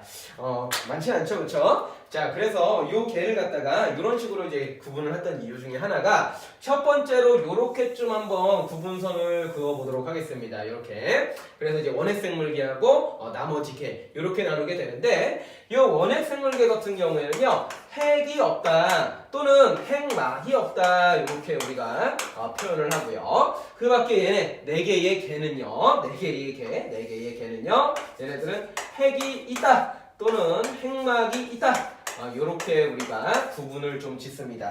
그래서 이게 뭔 소린가 하니 핵이라고 하는 것은요 기본적으로 생물들은 세포로 이루어져 있는데 세포 안에는요 DNA가 있습니다. DNA 유전자 이런 말 들어보셨나요? DNA 유전자 굉장히 중요하죠. 생명활동의 어떤 중심적인 역할을 하는 겁니다. 그런데 이 DNA가 이렇게 이제 막에 둘러싸여 있는 요 동그란 구조물을 우리가 핵이라고 불러요. 핵이라고. 그리고 이 핵을 둘러싸고 있는 막을 핵막이라고 부릅니다. 정확하게는.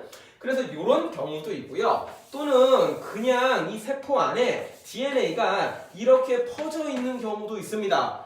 그래서요, 요 경우는 핵이 있다 또는 핵막이 있다라고 표현을 하고 요 경우는 핵이 없다 또는 핵막이 없다라고 표현을 합니다. 그러니까 DNA는 있어요. 근데 그걸 감싸는 구조물이 있냐 없냐를 기준으로 우리가 원핵생물계와 나머지 개들을 구분을 한다라는 뜻입니다. 아시겠나요? 그래서 이제 요 개념을, 요 그림을 정확하게 좀 이해를 해 주시면 되겠고요. 그 다음에 조금 하나씩 더 살펴보시면요. 원핵생물계에는 여기에는 이제 어떤 것들이 있냐면요. 각종 균들이에요. 각종 균들. 예를 들어서 예를 바로 쓸게요. 예를 들어서 뭐 포도상 구균이라든지 또는 뭐 대장균이라든지 또는 뭐 젖산균이라든지 이런 이제 끝에 균으로 끝나는 것들 있죠. 균으로 끝나는 어떤 단세포 생물들, 세포가 하나로 되어 있는 거예요. 이렇게 균으로 끝나는 어떤 세균들 생각하시면 되는데 그런 것들을 우리가 원핵 생물계라고 부르게 됩니다. 그리고 얘네들은요, DNA를 둘러싸고 있는 막이 없어요. 핵막이 없어요. 예, 그래서 DNA가 이제 마구마구 막 돌아다니게 되는, 세포 안에서 마구마구 돌아다니는 그런 형태의 생물들을 우리가 원핵 생물계다라고 부른다라는 거 하나 기억을 해주시면 되겠고요.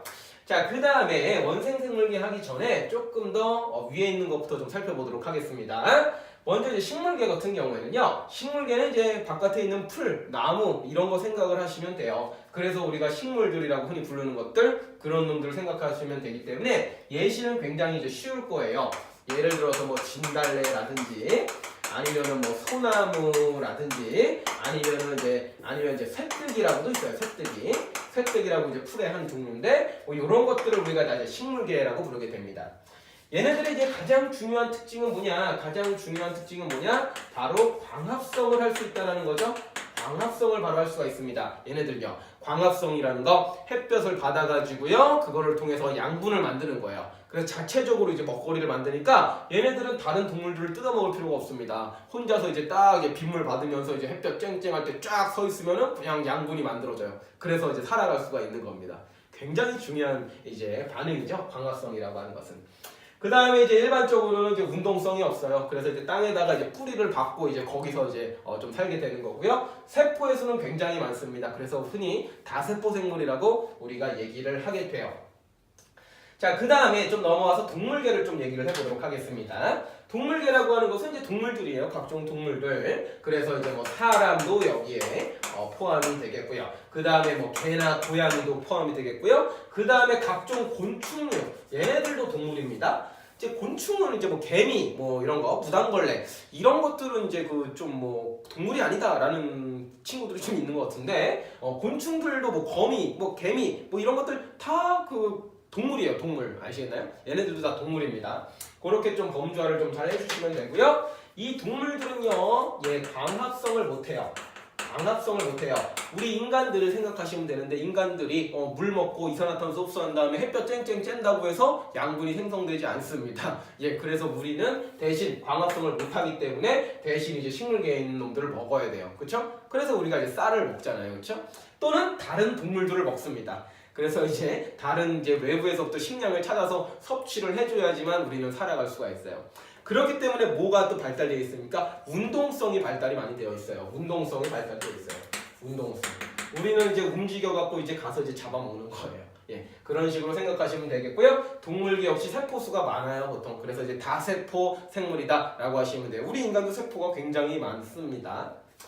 자, 그 다음에 여기에 중간에 낑긴 것 좀 설명해 볼 텐데 우리가 이제 균계라고 부르는 게 있습니다. 균계.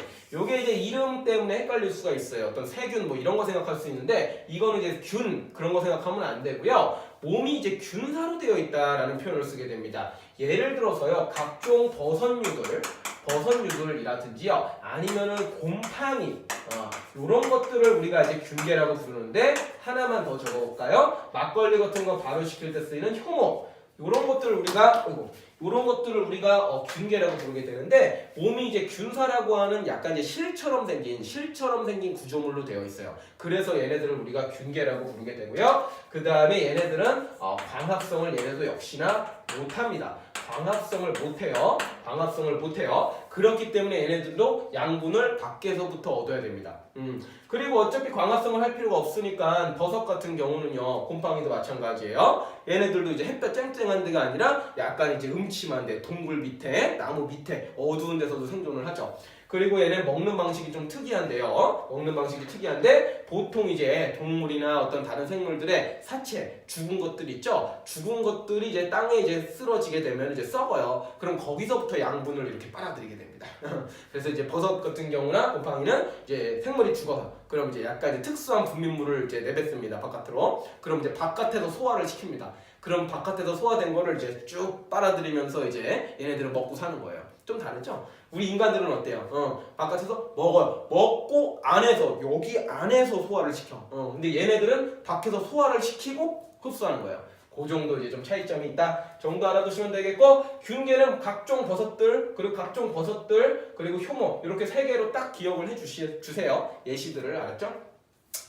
자, 그 다음에 마지막에 대망의 원생생물계입니다. 원생생물계는 식물계도 아니고 동물계도 아니고 균계도 아닌 좀 애매한 놈들의 집단이라고 생각을 해주시면 좋겠습니다. 뭔가 얘는요, 뭐 광합성을 하기도 하고 못하기도 하고, 뭔가 세포가 단세포도 있고 다세포도 있고, 뭔가 좀 애매한 놈들의 이제 집단이다라고 좀 생각을 해주시면 되겠고요. 그래서 얘네들의 예시들은요, 정확하게 딱 기억을 좀 해주셔야 돼요. 그래서 예시들을 좀 써줄 텐데요. 예시들이 뭐가 있냐면요, 예를 들어가지고 요런 게 있어요. 이제 아메바 들어봤나요? 아메바라고 하는 생물이 있고요. 그 다음에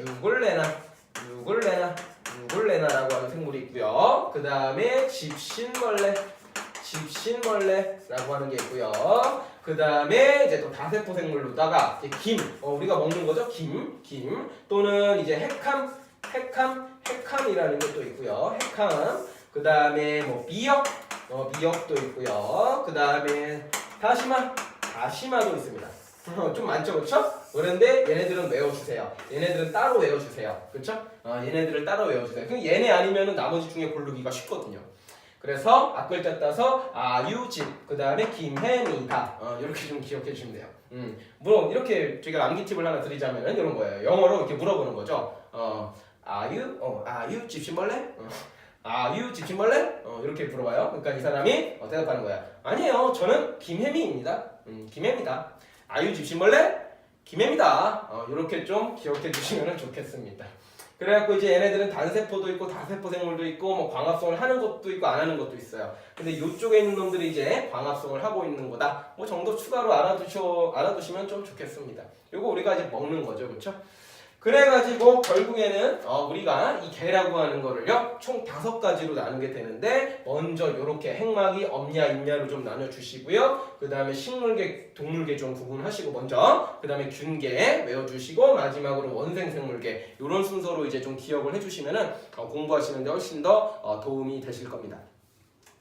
자, 그 다음에 얘네들을 좀 정리를 해보겠습니다. 뭐 굉장히 많이 얘기를 했는데, 물어보는 것은 이제 비교 문제가 꽤 많이 나와요. 그래서 이제 분류하는 건데, 좀 중요한 거 위주로 좀 정리를 좀 해보겠습니다. 그래서 생물 5개의 특징을 정리할 건데요. 첫 번째로 우리가 좀 쓸게요. 원핵생물계다 라는 거를요, 배웠고요. 그 다음에 두 번째로요, 원생생물계다. 원생생물계라는 것도 있고요. 그 다음에 우리가 또 이제 균계다라고 하는 것도 있고요. 그 다음에 이제 식물계다라는 것도 하나가 있고, 마지막으로 이제 동물계를 아래쪽에다가 써보도록 하겠습니다. 그래서 총 5개의 계예요. 원핵생물계, 원생생물계, 균계, 식물계, 동물계. 그래서 이 5가지를 몇 가지 기준에 따라서 좀 구별을 좀 해보겠습니다. 자, 일단은 핵 또는 핵막이 있냐 없냐로 나누게 돼요. 원핵생물계만 없죠, 그쵸? 그 다음에 나머지들은 다 핵 또는 핵막이 존재를 합니다. 좀 이렇게 삐뚤어요. 그럼 다시. 그래서 얘네들은 다 존재를 합니다. 동그라미. 좋습니다. 자, 그 다음에 이제 세포벽이 있냐 없냐로 나누게 되는데, 세포벽이라고 하는 것은 보통 세포가 이렇게 있으면요, 세포 겉을 둘러싸고 있는 단단한 구조물을 우리가 세포벽이라고 부르게 됩니다. 그래서 이제 세포벽 같은 경우에는요, 이제 원핵생물계 같은 경우에는요, 세포벽이 존재를 하고요. 그 다음에 원생생물계 경우에는 있는 것도 있고 없는 것도 있고요. 그 다음에 균계는 있고요. 그 다음에 식물계도 있고요. 동물계도 있습니다. 네, 그래서 동물계는 없습니다. 동물계는 없습니다. 그래서 일단 기본적으로 다 있는데 동물계는 없다. 이렇게 기억해 주시고, 원성생물계는 좀 애매하니까 있거나 없다. 이렇게 좀 체크를 하시면 좋겠습니다. 자, 그 다음에 광합성이에요.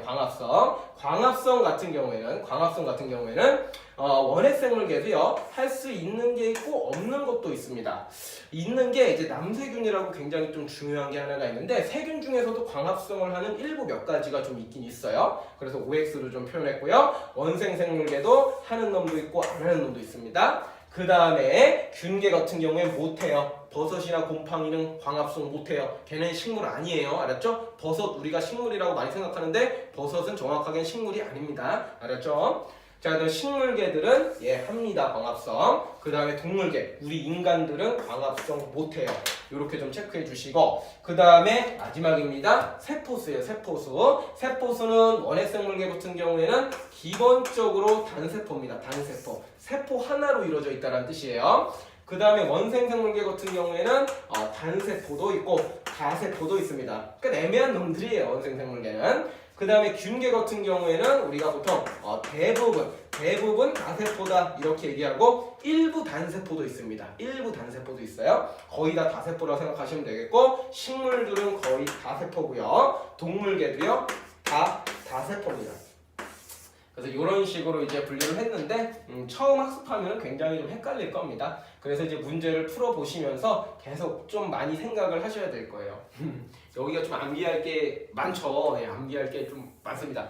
그래서 이제 암기 보통 이제 뭐 문제집이나 아니면 교과서 같은 경우에는 사진 자료가 이제 조금 정확하게 이제 실물 사진이 표현되어 있습니다. 그럼 이제 그거를 보면서 약간 이제 느낌을 조금 더 깊게 가져주셨으면 좋겠어요. 그래서 일단은 5가지 개 이름들하고 각각의 특징들 기억하시고 그 다음에 얘네들의 어떤 이제 비슷한 점과 차이점 문제에서 나올 만한 것들이 있죠. 이게 그래서 이렇게 이제 구별하시면서 학습을 해주시면은 좋겠습니다. 수업은 여기까지 하도록 하죠. 네, 안녕하세요. 중학교 1학년 과학 3단원 생물 다양성의 중요성에 대해서 한번 설명해 보도록 하겠습니다. 이제 생물들이 지구상에 이제 다양하게 존재를 하고 다양하면 다양할수록 좋습니다. 그렇죠? 그렇기 때문에 중요하죠. 그래서 구체적으로 어떤 점이 좋은지 그래서 왜 중요한지에 대한 내용을 한번 살펴보도록 하겠습니다. 먼저 생물 다양성은요, 일단은 생태계 평형을 유지하는데 굉장히 이제 중요한 역할을 하게 됩니다. 그래서 크게 이렇게 좀 나눠볼게요. 단순한 생태계가 하나가 있고요. 그 다음에 굉장히 조금 다양한 복잡한 생태계가 하나가 있다라고 가정을 한번 해봅시다. 그래서 예를 들어서 풀을 메뚜기가 먹죠. 그럼 뒤지를 이제 쥐예요. 쥐의 한 종류인데 조그맣게 생겼습니다. 그래서 이제 뒤지가 메뚜기를 먹고 수리부엉이가 또 뒤지를 먹는 이렇게 이제 단순한 생태계를 하나 좀 떠올려 봅시다. 그럴 경우에는요, 요거는 별로 이제 좋은 게 아니에요. 왜냐면은 만약에 이제 뒤지가 멸종이 됐다라고 가정을 한번 해봅시다. 뭐 인간들이 뭐 잡아서 멸종을 시켰다라고 뭐 가정을 해보죠. 그렇게 되면은 뒤지가 멸종했기 때문에 수리부엉이가 먹을 게 없어요. 그러니까 요거는 딱 여기만 생각해야 돼요. 수리부엉이가 먹을 게 없으니까 수리부엉이 다 죽어버리겠죠. 그렇죠? 그 다음에 뒤지가 멸종이 됐어요. 그러니까 메뚜기가 살판이 났겠죠. 살판이 났으니까 얘네들은요 풀 또 막 뜯어먹는 거예요. 그렇죠? 그러면서 번식을 많이 하고 근데 그러다 보면은 메뚜기가 숫자가 너무 많이 늘어나면은 풀들을 다 뜯어먹어요. 다 뜯어먹으면은 초원이 황폐해집니다. 그렇죠? 그러면 나중에 메뚜기도 먹을 게 없어요. 먹을 게 없으면은 메뚜기도 다 죽어버리는 거예요. 풀도 초원도 다 황폐해져 버리고, 그렇죠? 그래서 이렇게 단순한 생태계에서는 생물들이 멸종될 확률이 굉장히 높습니다. 그래서 별로 안 좋은 거예요. 그래서 이런 거를 갖다가 우리는 흔히 생물 다양성이 좀 낮은 단순한 생태계. 그래서 뭔가 하나 잘못되면은 싹 다 무너져 내려버릴 수도 있다. 요렇기 때문에 별로 좋은 게 아니다 라고 얘기를 하고요.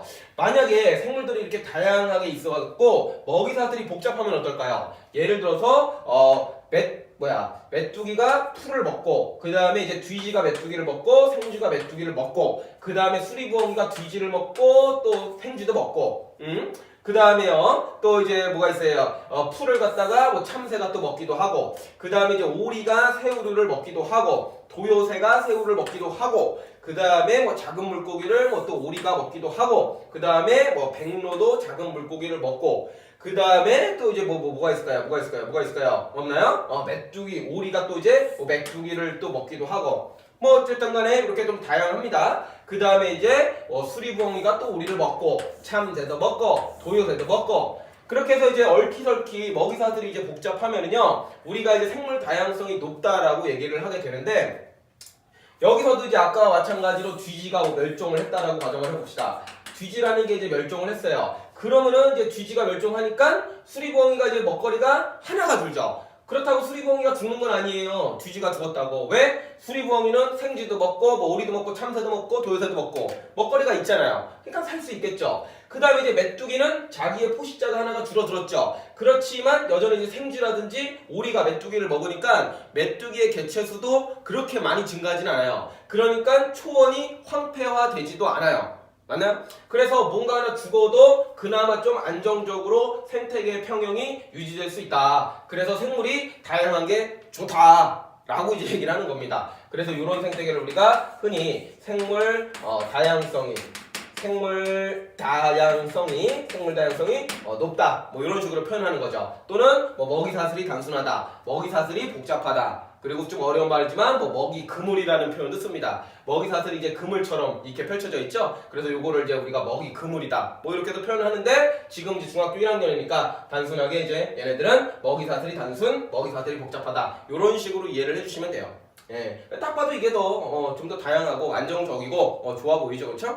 예, 그래서 이제 첫 번째로 생태계 평형을 유지하는 데 있어서 생물 다양성은 중요하다라는 얘기를 해봤고요. 그 다음 두 번째로는요, 이러한 생물들이요, 우리한테 굉장히 다양한 자원들을 제공을 해줍니다. 그래서 먼저 가장 중요하죠. 먹거리를 제공을 합니다. 식량을 제공을 해요. 벼라든지요, 아니면은 보리라든지요, 아니면은 밀가루 만들 때 쓰는 밀, 요런 것들을 우리한테 이제 제공을 해주죠. 그래서 우리가 맨날 먹잖아요. 벼에서 나온 이제 쌀을 먹잖아요. 주식으로 해서, 그쵸? 없으면은 이거 우리 뭐 다른 거 먹어야 돼요, 그쵸? 그 다음에 이제 또 얘네들은요, 우리한테 이제 의약품을 또 제공을 해줍니다. 의약품, 치료할 때 필요한 약품이에요.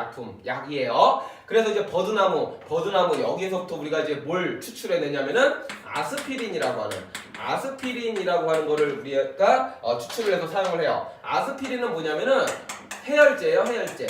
진통 해열제라고 얘기를 하게 되는데 이게 열을 내리게 해주는 거죠. 열을 내리는 거. 열이 너무 높으면은 이거 먹으면은 열이 좀 내려가는 거예요. 그렇게 해서 이제 아스피린을 우리가 버드나무로부터 추출을 할 수가 있고요. 그 다음에 이제 주먹으로부터는 우리가 주먹도 이제 나무 같은 건데 식물의 한 종류예요. 주먹에서부터는 우리가 항암제를 또 추출합니다. 항암제라고 하는 것은 암세포 있죠. 암세포를 죽이는 약품이에요. 그거를 우리가 항암제라고 하거든요. 그래서 이제 주먹에서부터 우리가 항암제도 우리가 추출해서 사용을 하고 있고요. 그 다음에 이제 곰팡이 중에서도 푸른 곰팡이, 여기에서부터 우리가 페니실린이라고 하는 의약품을 또 추출해야 됩니다. 그래서 이제 페니실린이라고 하는 것은 뭐냐면은 항생제예요. 항생제라는 게 또 뭐냐면은 우리 몸에 이제 우리가 좀 이제 몸이 아플 때 병균이 좀 들어와서 우리를 아프게 하거든요. 우리 몸에 들어온 그 병균 있죠. 그 병균들을 죽이는 약품이에요. 그거를 우리가 항생제라고 얘기를 하게 됩니다. 그래서 이제 뭔가 좀 아플 때 페니실린을 우리가 좀 투약을 하면은 좀 먹으면은 그러면은 이제 좀 병균들이 죽어가지고 우리가 다시 이제 또 건강하게 될 수 있다. 그렇게 좀 이해를 좀 해주시면 되겠어요.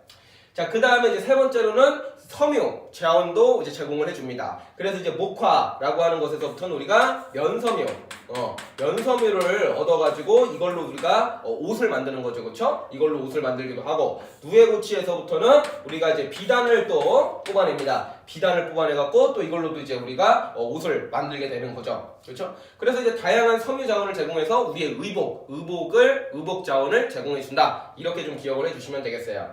자, 마지막으로 관광 자원도 제공을 해줍니다. 그래서 이제 어디에요? 숲이라든지 아니면은 뭐 휴양림이라든지 뭐 강이라든지 다양한 생태계들이 있잖아요, 그렇죠? 그래서 이제 여기 뭐 물고기도 있으면 우리가 뭐 낚시도 하러 가고, 숲에 가가지고 우리가 힐링한다고 이제 산책을 좀 하면서 우리가 이제 또 기분도 좀 좋아지고요, 스트레스도 좀 풀고요. 그러면서 다양한 관광 자원들을 우리한테 이제 또 제공을 해주는 것도 바로 이 생물 자원의 역할이 되는 거예요. 그래서 여기서 뭐 나머지 것들은 이제 뭐 간단할 겁니다. 그래서 이제 쉽게 이해를 해주시면 되는데, 여기 의약품 쪽 있죠. 의약품 쪽에서 요것만 조금 처음 들어보는 친구들이 있을 거예요. 요런 약품들에 대해서 좀 어렵죠, 이름들이. 그래서 이제 요런 것들만 조금 이제 암기를 해주는 식으로 학습을 해주시면은 쉽게 이해를 하실 수가 있을 겁니다. 예, 마지막으로 세 번째로는 이 생물들이요, 지구 환경을 보존하는 데도 기여를 하고 있습니다. 지구 환경을 보존해 주는 거예요. 지구 환경이 좀 더 깨끗하게, 조금 더 우리가 살기 좋게끔 좀 깨끗하게 만들어 주는 데도 큰 역할을 하고 있습니다. 그래서 여기 숲이 하나가 있다고 치면은요, 울창한 이제 숲이 있다라고 치면은 이 숲이 하는 역할 중에 하나가 뭐냐면은 대기 중에 있는 이산화탄소라고 하는 기체를 갖다가 흡수를 해가지고 산소를 내뿜습니다.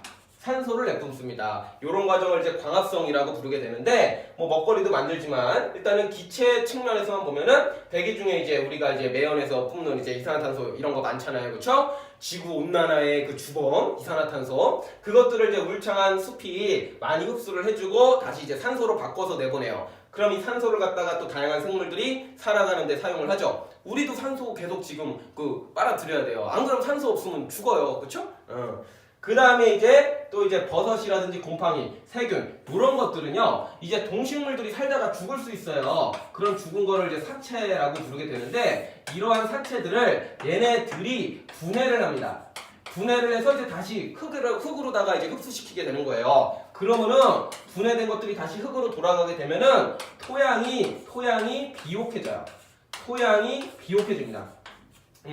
그래서 이제 토양이 비옥해진다라는 말은 이제 토양에 좀 영양분이 좀 많이 이제 있게 된다라는 얘기예요. 그래서 이제 동식물들의 사체를 얘네들이 이제 분해하면은 토양이 이제 비옥해지기 때문에 거기에 그 비옥해진 토양에서 이제 다른 생물들이 또 영양분을 쭉쭉 뽑아내서 더 잘 살아가게 될 수 있다라는 뜻입니다.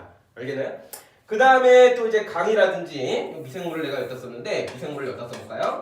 강이라든지 이제 땅 속에 살고 있는 이제 미생물 이런 것들은요, 또 우리가 이제 여러 가지 오염물질을 배출을 합니다. 오염물질들을 우리가 배출을 하게 되는데, 이런 것들을 강이나 미생물들이 알아서 정화를 해줍니다. 깨끗하게 정화를 해줍니다. 물론 너무 많이 이제 버리면 안 되는데, 이제 적당한 조그만 이제 오염물질 같은 경우에는 땅 속에 있는 미생물이나 아니면 이제 강물이 이제 흘러가면서 알아서 좀 정화를 해줘요. 정화는 깨끗하게 해준다는 뜻이에요. 그래서 이러한 생물 다양성들이 결국에는 지구 환경 보존하는 데도 중요한 역할을 한다. 그렇기 때문에 생물들이 다양한 거는 굉장히 중요한 거다. 이렇게 이해를 해주시면 되겠습니다. 그래서 이제 이 내용은요, 오늘 배운 내용은 이제 뭐 굉장히 사실 간단한 내용입니다. 쉽게 이해를 할 수 있는 내용이고요. 생물 다양성의 중요성인데요. 구체적으로 뭐 때문에 그렇게 중요하냐? 생태계 평형을 유지하는데 기여를 하기 때문에 중요하다. 그리고 이런 생태계가 더 생물 다양성이 높기 때문에 이런 상태가 더 좋은 거다. 이해를 해주시고, 그 다음에 생물 자원 제공에서는 나머지 것들은 쉬운데 여기 의학 콤파트 있죠? 의학 콤파트는 조금 암기를 좀 해주실 필요가 있다. 그래야지 이제 문제를 풀어요. 이 부분만 좀 집중해서 보시면서 학습을 해주시고, 마지막으로 지구 환경 보존하는 데도 굉장히 중요하다. 그래서 이러한 다양한 행위들을 통해서 지구 환경을 좀 더 깨끗하게 살기 좋게 만들어주는데 기여를 한다 해서 생물 다양성이 중요하다라고 이해를 해주시면 되겠습니다. 예, 오늘 수업은 여기까지 하도록 하죠. 네, 안녕하세요. 중학교 1학년 과학 3단원 생체 모방 기술에 대해서 한번 설명해 보도록 하겠습니다. 생체 모방 기술이라고 하는 것은 앞서 배웠던 생물 다양성의 중요성에 포함되는 내용입니다. 그런데 좀 예시가 좀 많이 있기 때문에 선생님이 좀 따로 빼서 설명을 해보도록 하겠습니다. 예, 그래서 우리가 생체 모방 기술이라고 하는 것은 그 다양한 생물들에서부터 우리 인간들이 좀 아이디어를 캐치를 해서 다양한 이 제품을 만드는 그런 내용이 되겠는데요. 먼저 이제 독고마리라는 것이 있습니다. 독고마리라고 하는 것은 이제 열매예요. 그래서 이제 여기서부터 우리가 아이디어를 얻는데, 독고마리가 뭔지 좀 보도록 하겠습니다. 독고마리를 제가 좀 한번 구매를 좀 해봤어요. 그래서 이제 독고마리가 좀 약초라고 써있네요. 약초. 그래서 이제 요거 이제 저도 안 먹어봤지만 요거 좀 달여서 먹는 것 같아요. 그래서 독고마리가 이게 보이려나? 막 떨어지네요. 이렇게 생겼어요. 이렇게 생겨서 요게 조금 이제 보시면은 이제 약간 좀 뻑뻑뻑뻑 이제 뭐 잘 좀 보이세요? 앞에 이제 약간 좀 돌기가 이제 많이 나 있습니다. 딱딱한 게. 그래서 이제 요것들이 이제 산에 이제 있는 열매인데, 이게 면성우에 잘 붙어요. 많이 떨어진다, 그쵸? 면섬위에 이렇게 좀 잘 붙습니다. 여기를 이제 잘 보시면은 왜 이렇게 지금 바닥에도 좀 장난 아니에요? 양말에 다 붙고 난리 났는데 갔다가 네, 좋습니다. 그래서 뭐 이렇게 면섬에 잘 붙어요. 제가 풀 안 붙였습니다. 그냥 옷에다가 지금 붙인 것 뿐이에요. 그래서 이제 독고마리 열매를 보시면은 여기에 이제 돌기들이 이제 뾰족뾰족 약간 좀 이제 손으로 만지면 좀 아플 수도 있어요. 막 이렇게 이제 까칠까칠한 것들이 이제 많이 있어요. 그래가지고 이제 우리가 입고 있는 옷 있죠? 옷에 이제 부들부들한데 이제 만나게 되면은 이게 갈고리처럼 생겨가지고 딱 달라붙어서 잘 안 떨어집니다. 붙어도 이게 떨어지긴 하는데 그래도 이제 붙어 있는 게 많죠, 그렇죠? 그래서 이렇게 이제 붙어 있습니다. 발에 붙은 것 좀 뛸게요. 발에 붙으면 좀 아프네요, 이게. 예, 그래서 이제 이렇게 이제 붙어 있는데 여기에서부터 이제 짜증나, 짜증나, 이거 언제 다 떼어? 그러면서 이제 뭐 그냥 짜증나 하는 것만이 있는 게 아니라 여기서부터 우리가 이제 아이디어를 얻는다는 거예요. 아이디어. 어떤 아이디어를 얻냐면은 이렇게 이제 갈고리 같은 재질하고 이렇게 이제 부들부들한 면선우가 잘 붙네 하면서 우리가 뭘 만들어요? 벨크로 테이프라는 걸 만들어요. 벨크로 테이프.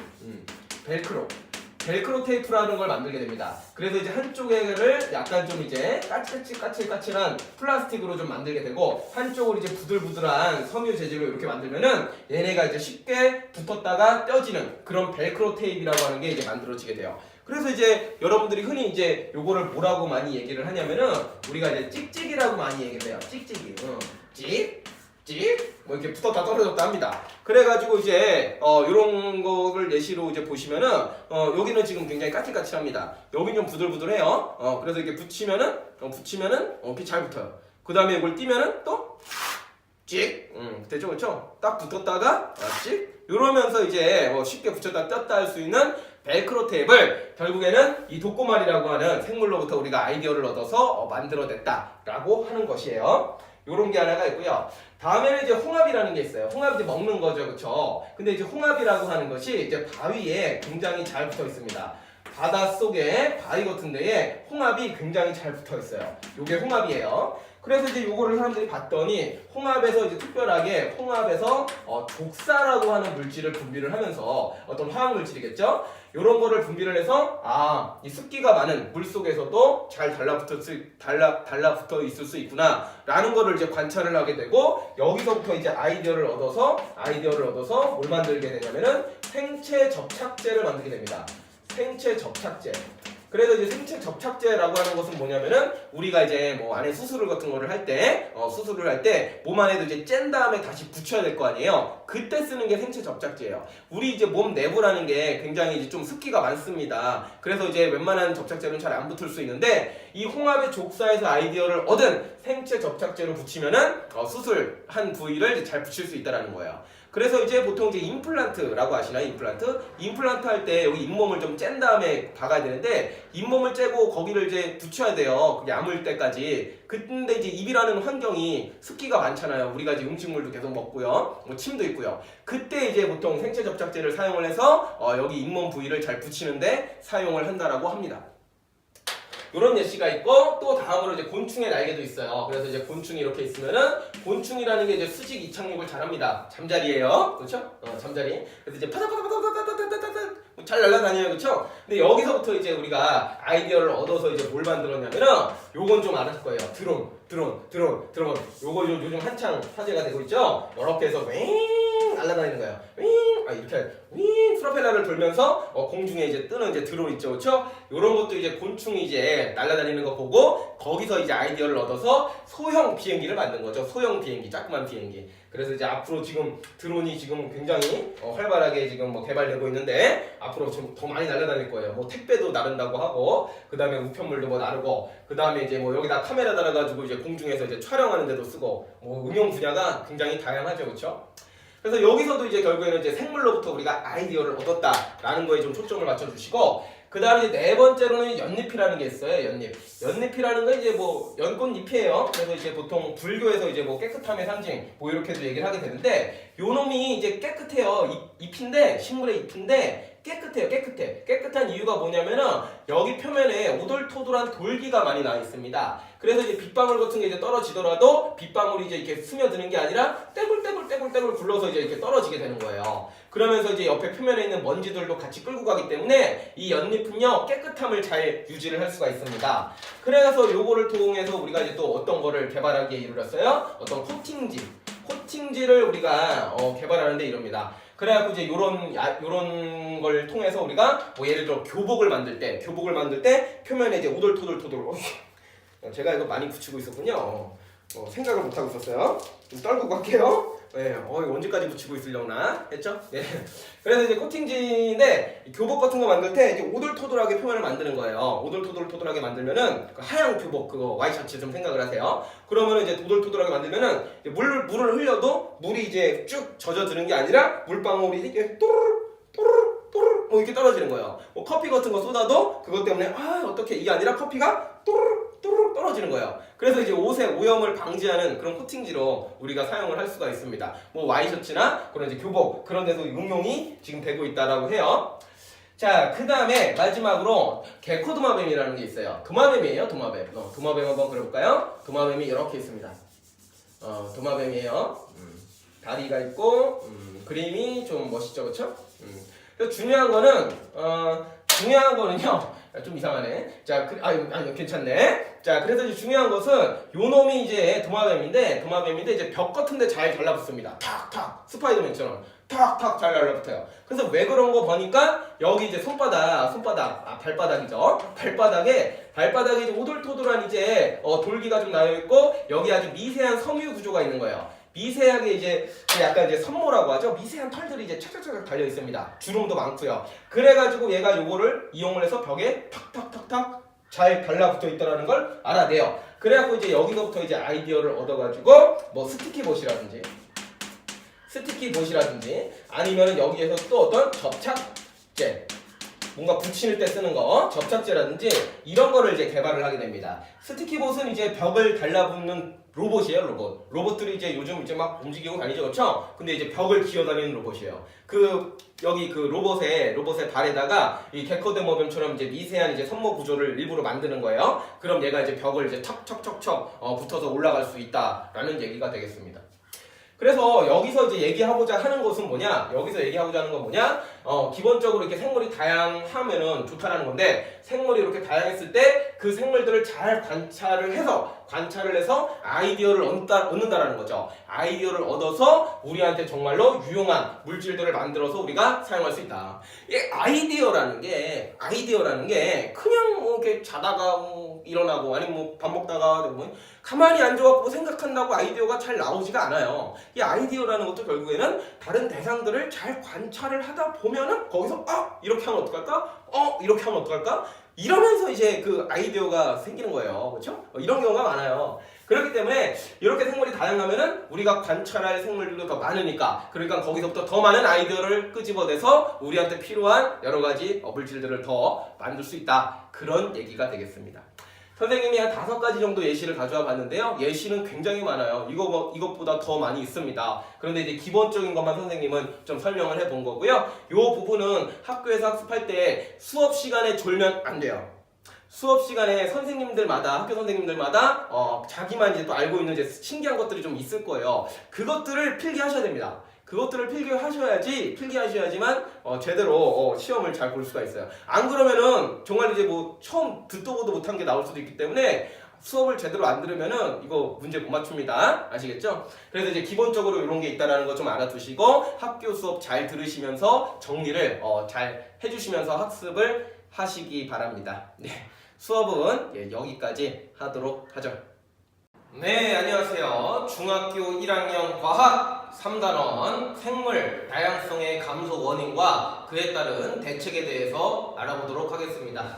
네, 먼저 생물 다양성은 굉장히 이제 중요한 겁니다. 그런데 이제 여러 가지 이제 인간의 활동에 의해서 주로 생물 다양성이 지금 감소를 하고 있습니다. 그래서 이제 위기 상황이 왔는데요. 그래서 이제 그 원인과 그에 따른 대책에 대해서 한번 살펴보도록 하겠습니다.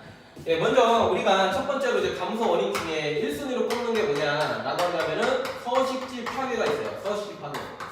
그래서 이제 서식지 파괴라는 건 별게 아니라 우리가 이제 인간들이 살기 위해서 다 밀어버린다는 거예요. 다 숲을 다 밀어버리는 거예요. 그래서 원래 지금 우리가 살고 있는 지역들도 원래는 다 이제 뭐 숲이 있고 뭐 풀도 있고 그랬는데, 우리가 이제 살겠다고 다 밀어버리고 뭐 건물 세우고 아스팔트 깔고 도로 깔고 그러면서 이제 거기 있는 생물들은 이제 다 다른 데로 도망을 가거나 아니면 이제 죽어버리게 되는 거예요. 그래서 이제 서식지 파괴가 굉장히 좀 큰 문제가 되는 거고, 예를 들어서 이런 게 있습니다. 특히나 열대우림 파괴.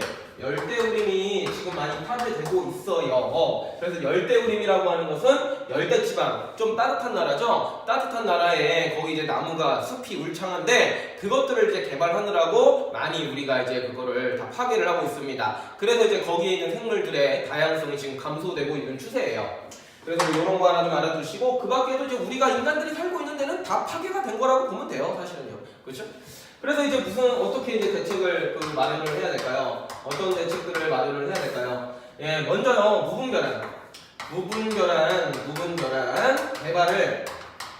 무분별한 개발을 당연히 좀 자제해 주셔야 됩니다. 그렇죠? 그냥 이제 우리 살겠다고 그냥 싹 다 밀어버리고 그냥 생물들 다 도망가게 다 죽어버리게 하면 안 되겠고요. 우리가 이제 딱 어떻게 이제 계획을 잘 짜야겠죠. 그래도 이제 우리도 살긴 살아야 되니까. 그렇다고 이제 우리가 또 뭐야, 인간이 그렇다고 이제 뭐 다 어디 뭐 그렇게 살 수는 없어요. 다른 데 가가지고. 그렇죠? 우리도 살아야 되니까. 근데 이제 할 때 너무 많이 하지 말고 환경을 좀 고려해서 개발을 하자 이겁니다. 환경을 고려를 해서 좀 개발을 하자, 뭐 이런 얘기가 되는 것이고요. 그 다음에 또 이제 무분별한 개발도 이제 자제를 하겠지만, 우리가 이제 또 뭐 근린공원이라든지 보호구역을 좀 지정하는 거예요. 보호구역을 좀 지정을 하는 거예요.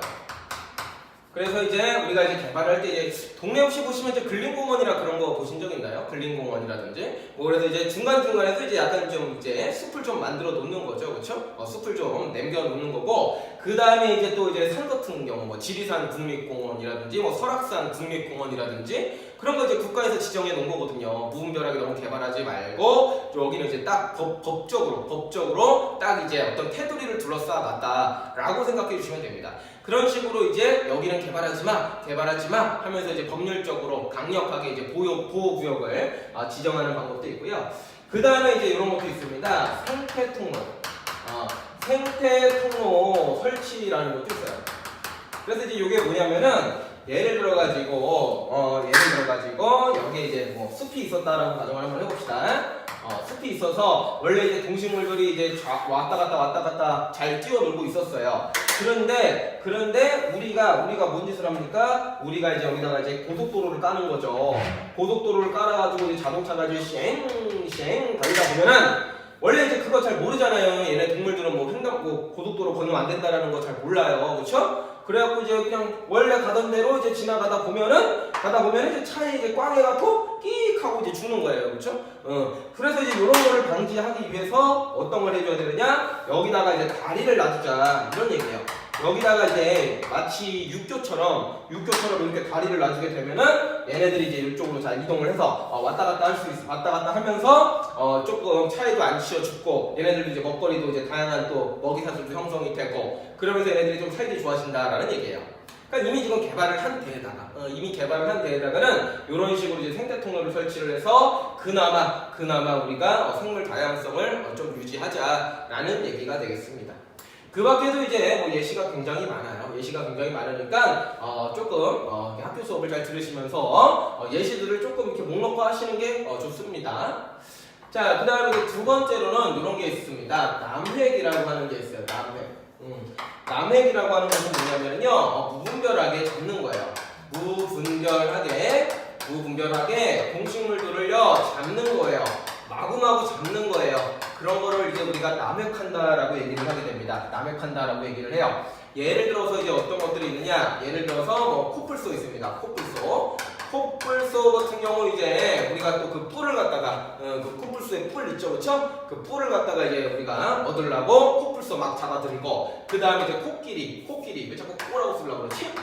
코끼리 같은 경우도 이제 상아가 이제 이렇게 있잖아요, 그렇죠? 그 상아 이제 또 가지려고 이제 코끼리 또 막 잡고 막 그런다라는 겁니다.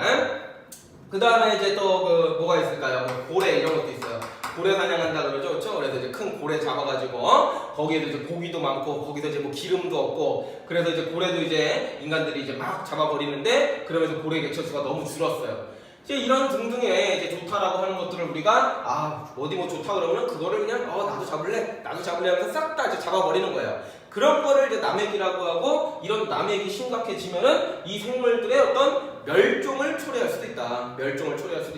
그래서 이제 심각한 감소 원인이 되는 것이고요. 그래서 이제 어떤 대책을 마련을 하시면 좋을까요? 어떤 대책을 마련을 하시면 좋을까요? 일단은 무분별하게 잡으면 안 되겠죠, 그렇죠? 그래서 그거를 이제 그래도 이제 몰래 잡는 사람들이 있으니까 법률을 강화시켜야 됩니다. 일단은 법률을 강화시켜야 돼요. 그래서 잡으면 벌금 얼마, 다 잡으면은 뭐 징역 얼마 이런 식으로 이제 법적으로 좀 강제적으로다가 못 잡게 하는 방법이 있고요. 그 다음에 이제 멸종 위기에 이제 처한 동물들은요, 우리가 이제 멸종 위기 동물이라고 이렇게 딱 지정하는 게 있어요. 그래서 이제 요거를 절대로 잡으면 안 되는 거예요. 멸종 위기 동물로 딱 지정을 해요. 뭐 얘는 코뿔소는 안 돼, 뭐 코끼리는 뭐 안 돼. 딱 해서 딱딱 지정해 놓은 동물들이 있거든요. 그러면 이제 그거 잡으면 이제 큰일 나는 거니까 사람들이 안 잡겠죠, 그렇죠? 그러면서 이제 우리가 이제 남에게 방지를 할 수가 있다라는 얘기가 되겠습니다. 자, 그 다음에 세 번째로요, 무분별한 외래종 유입이 있습니다. 외래종 유입이 있어요. 그래서 이제 외래종이라고 하는 것은 원래 이제 우리나라에 살던 놈이 아니라 외국에 살던 놈을 우리가 이제 잡아와서 좀 키우다가 이제 버렸는데 그 놈이 이제 밖에서 이제 활개치고 다니면서 생태계를 파괴하는 거예요. 그래서 이제 바로 좀 예를 들어보면은 뭐 이런 게 있어요. 큰잎 베스. 뭐 물고기인데요. 베스라고 하는 물고기인데 이놈이 이제 외래종인데 천적이 없어요. 물에 들어가면은 천적이 없어갖고 다른 작은 물고기 다 잡아버려요. 근데 이제 베스를 잡을 건 없어. 그러니까 이놈 때문에 이제 생태계가 좀 파괴될 수가 있고요. 그 다음에 좀 예시 몇 개 좀 더 드리자면은 뭐 붉은 귀, 거북이라는 것도 있고요. 거북인데 여기 이쪽이 좀 빨개요. 이쪽에 이제 빨간 게 라인이 좀 있거든요. 그런 것들도 이것도 이제 생태계 교란종으로 우리가 얘기를 하는 거고, 그 다음에 뭐 동물뿐만이 아니라 가시박이라고 해가지고 이건 식물이에요. 식물 덩굴처럼 이제 가시가 많이 있는 덩굴, 이런 것들도 생태계 파괴할 수 있고, 그 다음에 뭐 뉴트리아라고 하는 쥐처럼 생긴 건데 요놈도 이제 생태계를 파괴를 할 수가 있어요. 요놈도 이제 원래는 이제 뭐 식용으로 우리가 이제 들여왔었는데 이게 좀 이제 쥐처럼 생겨가지고 이게 잘 안 팔렸나봐요. 안 팔려가지고 요거를 바깥에다가 그냥 주인들이 방류를 했는데, 원래 이제 일반적으로는 그 다른 환경에서 잘 못 사는 게 일반적이에요, 그렇죠? 그런데 이놈은 하필이면은 우리나라에 와서 오히려 살판이 난 거야. 자기를 잡아먹을 천적은 없고 자기가 먹을 건 많아. 그러니까 이제 그쪽 생태계를 다 파괴시키는 어떤 주범이 됩니다. 그래가지고 이제 어떻게 해야 되느냐, 이제 이놈들을 어떻게 해야 되느냐, 일단은 애초에 조금 들여올 때부터 조심을 해야 돼요. 그래서 무분별한 외종 도입을 제한을 좀 걸어야 되겠고요. 그래서 이제 들여올 때도 생각을 해야 돼요. 이 동물이 들어왔을 때 우리나라 생태계에 어떤 영향을 미칠지 그거를 미리 좀 조사를 하고 들여와야 됩니다.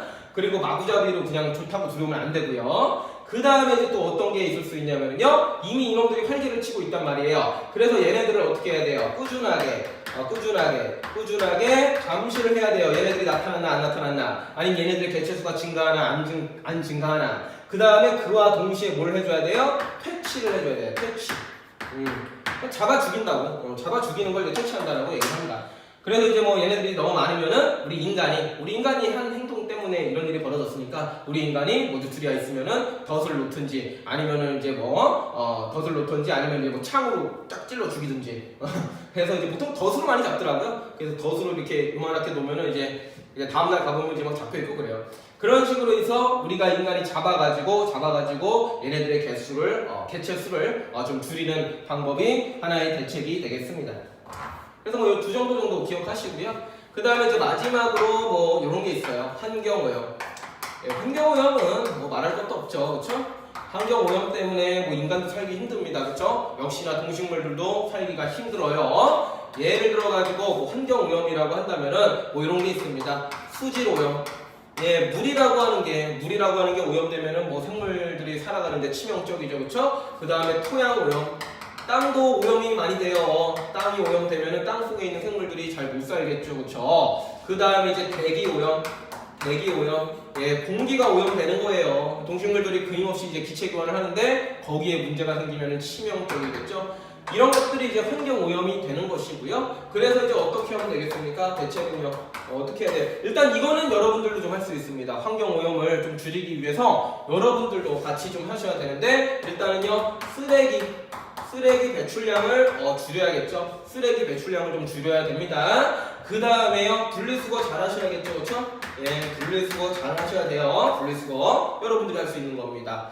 자, 그 다음에 이제 또 추가적으로 이런 것도 있습니다. 정화시설 설치가 있습니다. 정화시설을 설치하는 거예요. 정화시설을 설치하는 거예요. 그래서 이제 정화는 뭐야? 깨끗하게 한다라는 뜻이에요. 그래서 이제 물이 오염되는 걸 방지하기 위해서 공장에서 폐수 같은 거 버릴 때 미리 좀 정화를 해서 방류를 해야 되겠고요. 그 다음에 이제 토양도 마찬가지예요. 수질 오염과 이제 토양 오염은 비슷하게 가는데 물이 결국에는 이제 토양도 많이 좀 오염을 많이 시켜요. 그리고 이제 토양 오염 같은 경우에는 이제 이걸로 해야겠죠, 그렇죠? 우리가 이제 쓰레기 많이 버려두면은 그 토양이 오염이 되는 겁니다. 그 다음 이제 대기 오염, 공장에서 이제 그 굴뚝에서 매연이 막 뿜뿜 하고 날아가는데 그거를 미리 좀 정화를 해서 그 다음에 이제 대기로 날려보내야 돼요. 그렇지 않으면 이제 대기가 많이 오염이 되거든요. 그래서 우리가 지금 생물 다양성의 감소 원인과 대책에 대해서 알아봤는데 크게 서식지 파괴, 남획, 외래종 유입, 환경오염에 따라서 지금 생물 다양성이 지금 감소하고 있다. 그래서 그에 맞는 대책들을 마련을 해야 된다라는 내용입니다. 읽어보시면 이제 크게 어려운 내용은 없을 겁니다. 그래서 여기 파트에서 사실 중요한 것은 뭔가 이런 생물 다양성 감소에 따라서 과연 나 자신이 내가 할 수 있는 것은 무엇일까? 어떻게 해야 될까? 나는 환경에 대해서 어떻게 생각을 해야 될까? 동식물에 대해서 어떻게 바라봐야 될까? 이런 식으로 사실은 생각을 조금 하는 게 더 중요한 부분이 되겠습니다. 이 부분은 단순 암기하는 게 중요한 게 아니라요. 그렇죠? 그래서 여러분들도 한번 환경, 그러니까 생물 다양성에 대해서 우리가 할 수 있는 역할이 무엇이 있을지 한번 생각해보는 시간이 되셨으면 좋겠습니다. 예, 수업은 여기까지 하도록 하죠. 네, 안녕하세요. 중학교 1학년 과학 3단원 생물 다양성 보존을 위한 활동에 대해서 한번 알아보도록 하겠습니다. 그래서 이제 다양한 활동들을 할 수가 있는데요. 크게 우리가 이제 국제적인 활동, 그리고 이제 국가적인 활동, 그리고 이제 사회적인 활동, 그 다음에 이제 개인적인 활동, 이렇게 조금 4가지로 나눠서 설명을 해보도록 하겠습니다. 먼저 이제 국제적인 활동이에요. 국제적인 활동은 이제 국가 간에 이루어지는 것이기 때문에 우리가 이제 보통 이제 협약이라고 얘기를 많이 하게 됩니다. 그래서 이제 여러 가지 예시가 있겠지만 한 3가지 정도 소개할 건데요. 먼저 생물 다양성 협약이라는 게 있습니다. 그래서 생물 다양성 협약은 뭐겠습니까? 생물 다양한 거를 갖다가 생물 다양성을 보존하자라고 국제적으로 이제 약속을 하는 거예요. 그래가지고 생물 다양성을 통해서 얻는 이익이라든지 그런 것들을 이제 공정하게 분배하는데 그런 목적이 있는 것이고요. 네, 두 번째로는 이제 람사르 협약이라고 하는 것이 있는데 요것은 이제 습지 보호를 목적으로 하는 협약이에요. 습지 보호. 그래서 이제 요거는 좀 단순하기를 좀 해주셔야 될 거예요. 람사르 좀 이름 이상하죠, 그렇죠? 그래서 이제 람사르 협약이라고 하는데 습지를 보호하는 그러한 일단 국가적인 약속이다라고 좀 이해를 해주시면 되겠고요. 그 다음에 이제 CITES라고 해서 사이테스 이렇게 좀 얘기를 하는 게 있는데 요거는 이제 야생동물에 관련된 어떤 국가 간의 거래라든지 그런 것에 관련된 어떤 그 약속입니다. 그래서 이제 야생동물을 이제 사고 팔 때 아무거나 이제 팔면 안 되고요. 그런 거 이제 국제적으로 약속해서 뭐는 팔면 안 되고 뭐는 되고 이런 거를 조금 가이드라인을 좀 제시해 준 거다. 그런 식으로 생각하시면 되겠습니다. 그래서 여기서 다 쉬운데 요거 2개만 좀 암기를 하셔야 돼요. 요거 2개만 좀 암기를 하셔야 돼요. 람사르 협약하면은 습지, 그 다음에 사이테스, CITES 요거 나오면은 야생동물 거래 요렇게 요거 2개만 좀 암기를 해주시면 되겠습니다. 나머지는 쉬워요.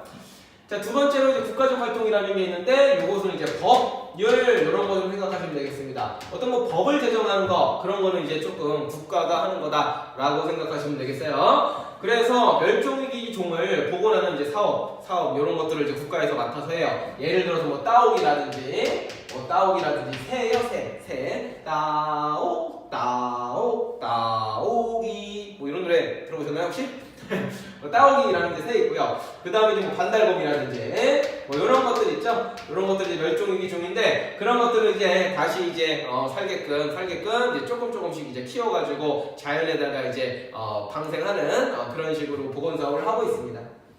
자, 네, 두 번째로는 이제 야생동물에 대한 법률을 또 제정을 해야겠죠, 그렇죠? 우리도 야생동물 이제 뭐 그냥 좋다고 막 잡으면 안 돼요. 잡으면은 뭐 벌금 얼마 이런 식으로 해서 우리가 딱딱 지정해서 뭔가 강력하게 법으로 좀 제재를 해야 된다라는 얘기가 되겠고요. 세 번째로는 종자은행이라는 게 있습니다. 종자라는 건 뭐예요? 씨예요, 씨. 씨를 생각을 하시면 되겠고, 각종 이제 식물들이 있는데 그 씨라고 하는 것이 어떤 좀 특별한 조건을 맞춰주면은 마치 이제 동물들이 겨울잠을 자듯이 오래도록 얘네들이 이제 그 새싹을 안 낳게 하고 오래도록 이제 보존을 할 수가 있습니다. 그래서 이제 크다란 이제 창고 같은 데다가 적절한 온도를 맞춰가지고 그 씨앗들을 종류별로 이제 다 차곡차곡 보관해 놓는 데가 있어요. 그런 거를 우리가 이제 종자은행이라고 부르게 됩니다.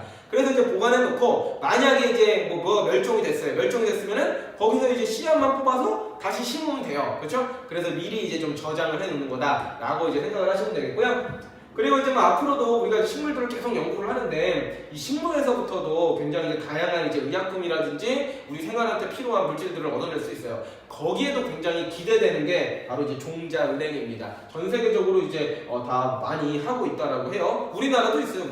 저기 어디 강원도 쪽에 실험실 같은 데 있던데요. 자, 그 다음에 네 번째로는 이제 국립공원을 설립하는 겁니다. 그래서 이제 뭐 지리산 국립공원이라든지 뭐 태백산 국립공원이라든지 그렇게 이제 주로 이제 산지역이죠. 우리나라에서 산지역 그런 데를 이제 국립공원으로 지정을 딱 하면은 이제 거기 함부로 이제 어떻게 할 수가 없는 그런 이제 보호구역이 되는 거예요. 그 다음에 이제 다섯 번째로 환경영향평가를 시행을 합니다. 요거는 뭐냐면은 도시개발을 하려고 할 때 만약에 이게 개발을 하게 되면은 요것 때문에 이제 주변에 어떤 환경적인 뭐 악영향을 미칠 수 있을까? 그런 것들을 이제 정부가 알아서 미리 이제 좀 판단을 하는 겁니다. 그래서 이제 개발해도 괜찮다, 허가가 떨어지면은 개발을 하는 거고, 안 된다, 여기 개발하면은 주변 생태계가 안 좋다, 그럼 이제 개발 못 하는 거고. 그래서 이제 환경에 어떤 영향을 미칠지 평가하는 시스템을 갖추고 있는 것을 환경영향평가라고 얘기를 하게 됩니다. 자, 그 다음에 이제 세 번째예요. 세 번째는 이제 사회적 활동인데, 사회적 활동을 이제 어떤 캠페인 이런 거 좀 생각을 하시면 됩니다. 강제성은 그렇게 크지 않아요. 그래서 이제 첫 번째로 외래종 제거 이런 게 있습니다. 우리가 이제 앞서 배웠던 뭐 누트리아라든지 뭐 큰잎 베스라든지 그런 것들을 이제 사회적으로 이제 시민들이 자발적으로 참여해서 잡는 거예요. 그런 것들 외래종 제거가 있고요. 그 다음에 이제 우리밀 살리기가 있습니다. 그래서 우리가 지금 밀가루 엄청나게 많이 수입해서 쓰고 있는데 우리밀은 지금 생산이 엄청 적어요. 그래서 이제 우리밀도 많이 좀 생산을 하자라는 얘기고요. 토종얼룩소 요것도 이제 지금 별로 개체수가 많이 없는데 요것도 이제 많이 키우자 뭐 그런 얘기가 되겠습니다. 뭐 노래 알아요? 그런 거? 송아지 얼룩송아지. 그래서 이제 그게 얼룩소예요. 얼룩송아지. 그래서 이제 약간 이제 호랑이처럼 약간 근데 우리가 생각하는 귀여운 건 아니고 이게 좀 덩치도 좀 크고 약간 이제 거뭇거뭇하고 좀 이렇게 단단하게 생겼어요. 소싸움 이런 데 좀 나가기도 하고 약간 뭐 호랑이처럼 뭐 생겼다라고도 해요. 덩치가 이렇게 커가지고요. 그래서 뭐 칙소 뭐 이런 식으로도 부르더라고요. 칙소. 네. 그래서 이제 아마 이제 뭐 사진 좀 찾아보시면은 뭐 인터넷에 있을 텐데요. 뭐 한번 뭐 봐주시면은 뭐 좋을 것 같습니다. 자, 이런 게 있고요. 마지막으로 이제 개인적인 활동입니다. 개인적인 활동은 여러분들이 할 거죠, 그렇죠? 예, 분리수거 잘 하시고요. 친환경 농산물 자주 사용해 주시고요. 그 다음에 옥상 정원 하면 좋습니다. 만약에 이제 집에 옥상이 있다면은 옥상에도 우리가 여러 가지 식물들을 심을 수가 있어요. 뭐 꽃도 심을 수 있고 조그만 이제 작물도 재배를 할 수가 있고 그렇게 해서 정원으로 꾸며놓으면은 거기에 또 이제 다양한 생물들이 와서 살아갈 수가 있습니다. 곤충도 와서 살 수 있고 나비도 벌도 살 수 있고요. 그렇죠? 미생물도 살 수 있고요. 그런 식으로서 뭐 새도 날라 살 수 있고요. 그런 식으로 해서 우리가 옥상 정원을 꾸미면은 생물 다양성을 보존할 수가 있고요. 그 다음에 이제 모피 이런 거 좀 사용을 자제해 주시고요. 모피 이거 하려면은 동물 털 다 벗겨 갖고 해야 되는데 그러면은 이제 그 동물들이 많이 불쌍하겠죠, 그렇죠? 그래서 이제 모피로 만든 제품들을 사용을 안 해주시는 거, 좀 자제해 주시는 거 그런 것도 개인적인 활동이고요. 마지막으로 이제 희귀한 동물 있다고 이제 신기하다고 해서 나 저거 애완동물로 키울래 하지 않기가 되겠습니다. 그래서 이제 희귀한 동물 솔직히 인간이라면 이제 갖고 싶을 수 있거든요. 야생동물 중에서 막 신기한 거 있으면은. 그런데 이제 그런 거 이제 잡아다가 몰래 이제 뭐 키우고 그러면은요 그 생물들의 어떤 다양성을 우리가 훼손시킬 수 있다. 그렇기 때문에 이제 그런 것들은 되도록이면 안 키우는 것들, 뭐 여러분들 해당 사항이 크게 없을 거라고 생각이 들지만요. 예, 뭐 이런 것들이 있습니다. 가장 일단 해야 될 거는 뭐 요거죠. 사실 분리수거. 여러분들이 이제 분리수거 잘 좀 하시면은 그나마 여러분들은 여러분들 역할 충실히 하고 있다라고 볼 수가 있겠습니다.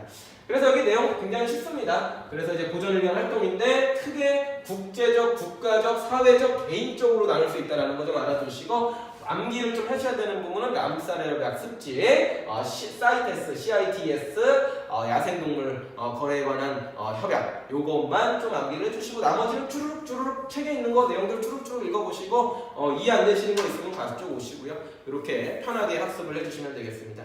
예, 그래서 이제 여기까지가 이제 중학교 1학년 1학기 내용입니다. 1학기 내용. 그래서 이제 많이 달려왔죠. 처음에 일단은 이제 지구에 대한 내용부터 시작해서 2단원 이제 힘에 대한 얘기, 그 다음에 3단원 생물에 대한 내용까지 요 부분이 이제 1학기 내용이에요. 그래서 요 정도까지 이제 학습을 하시면은 이제 시중에 나와 있는 문제집 중에서 이제 1-1에 해당하는 그런 문제집은 어느 정도 이제 해결을 하실 수가 있을 겁니다. 예, 그러면은 수업은 여기까지 하도록 하죠.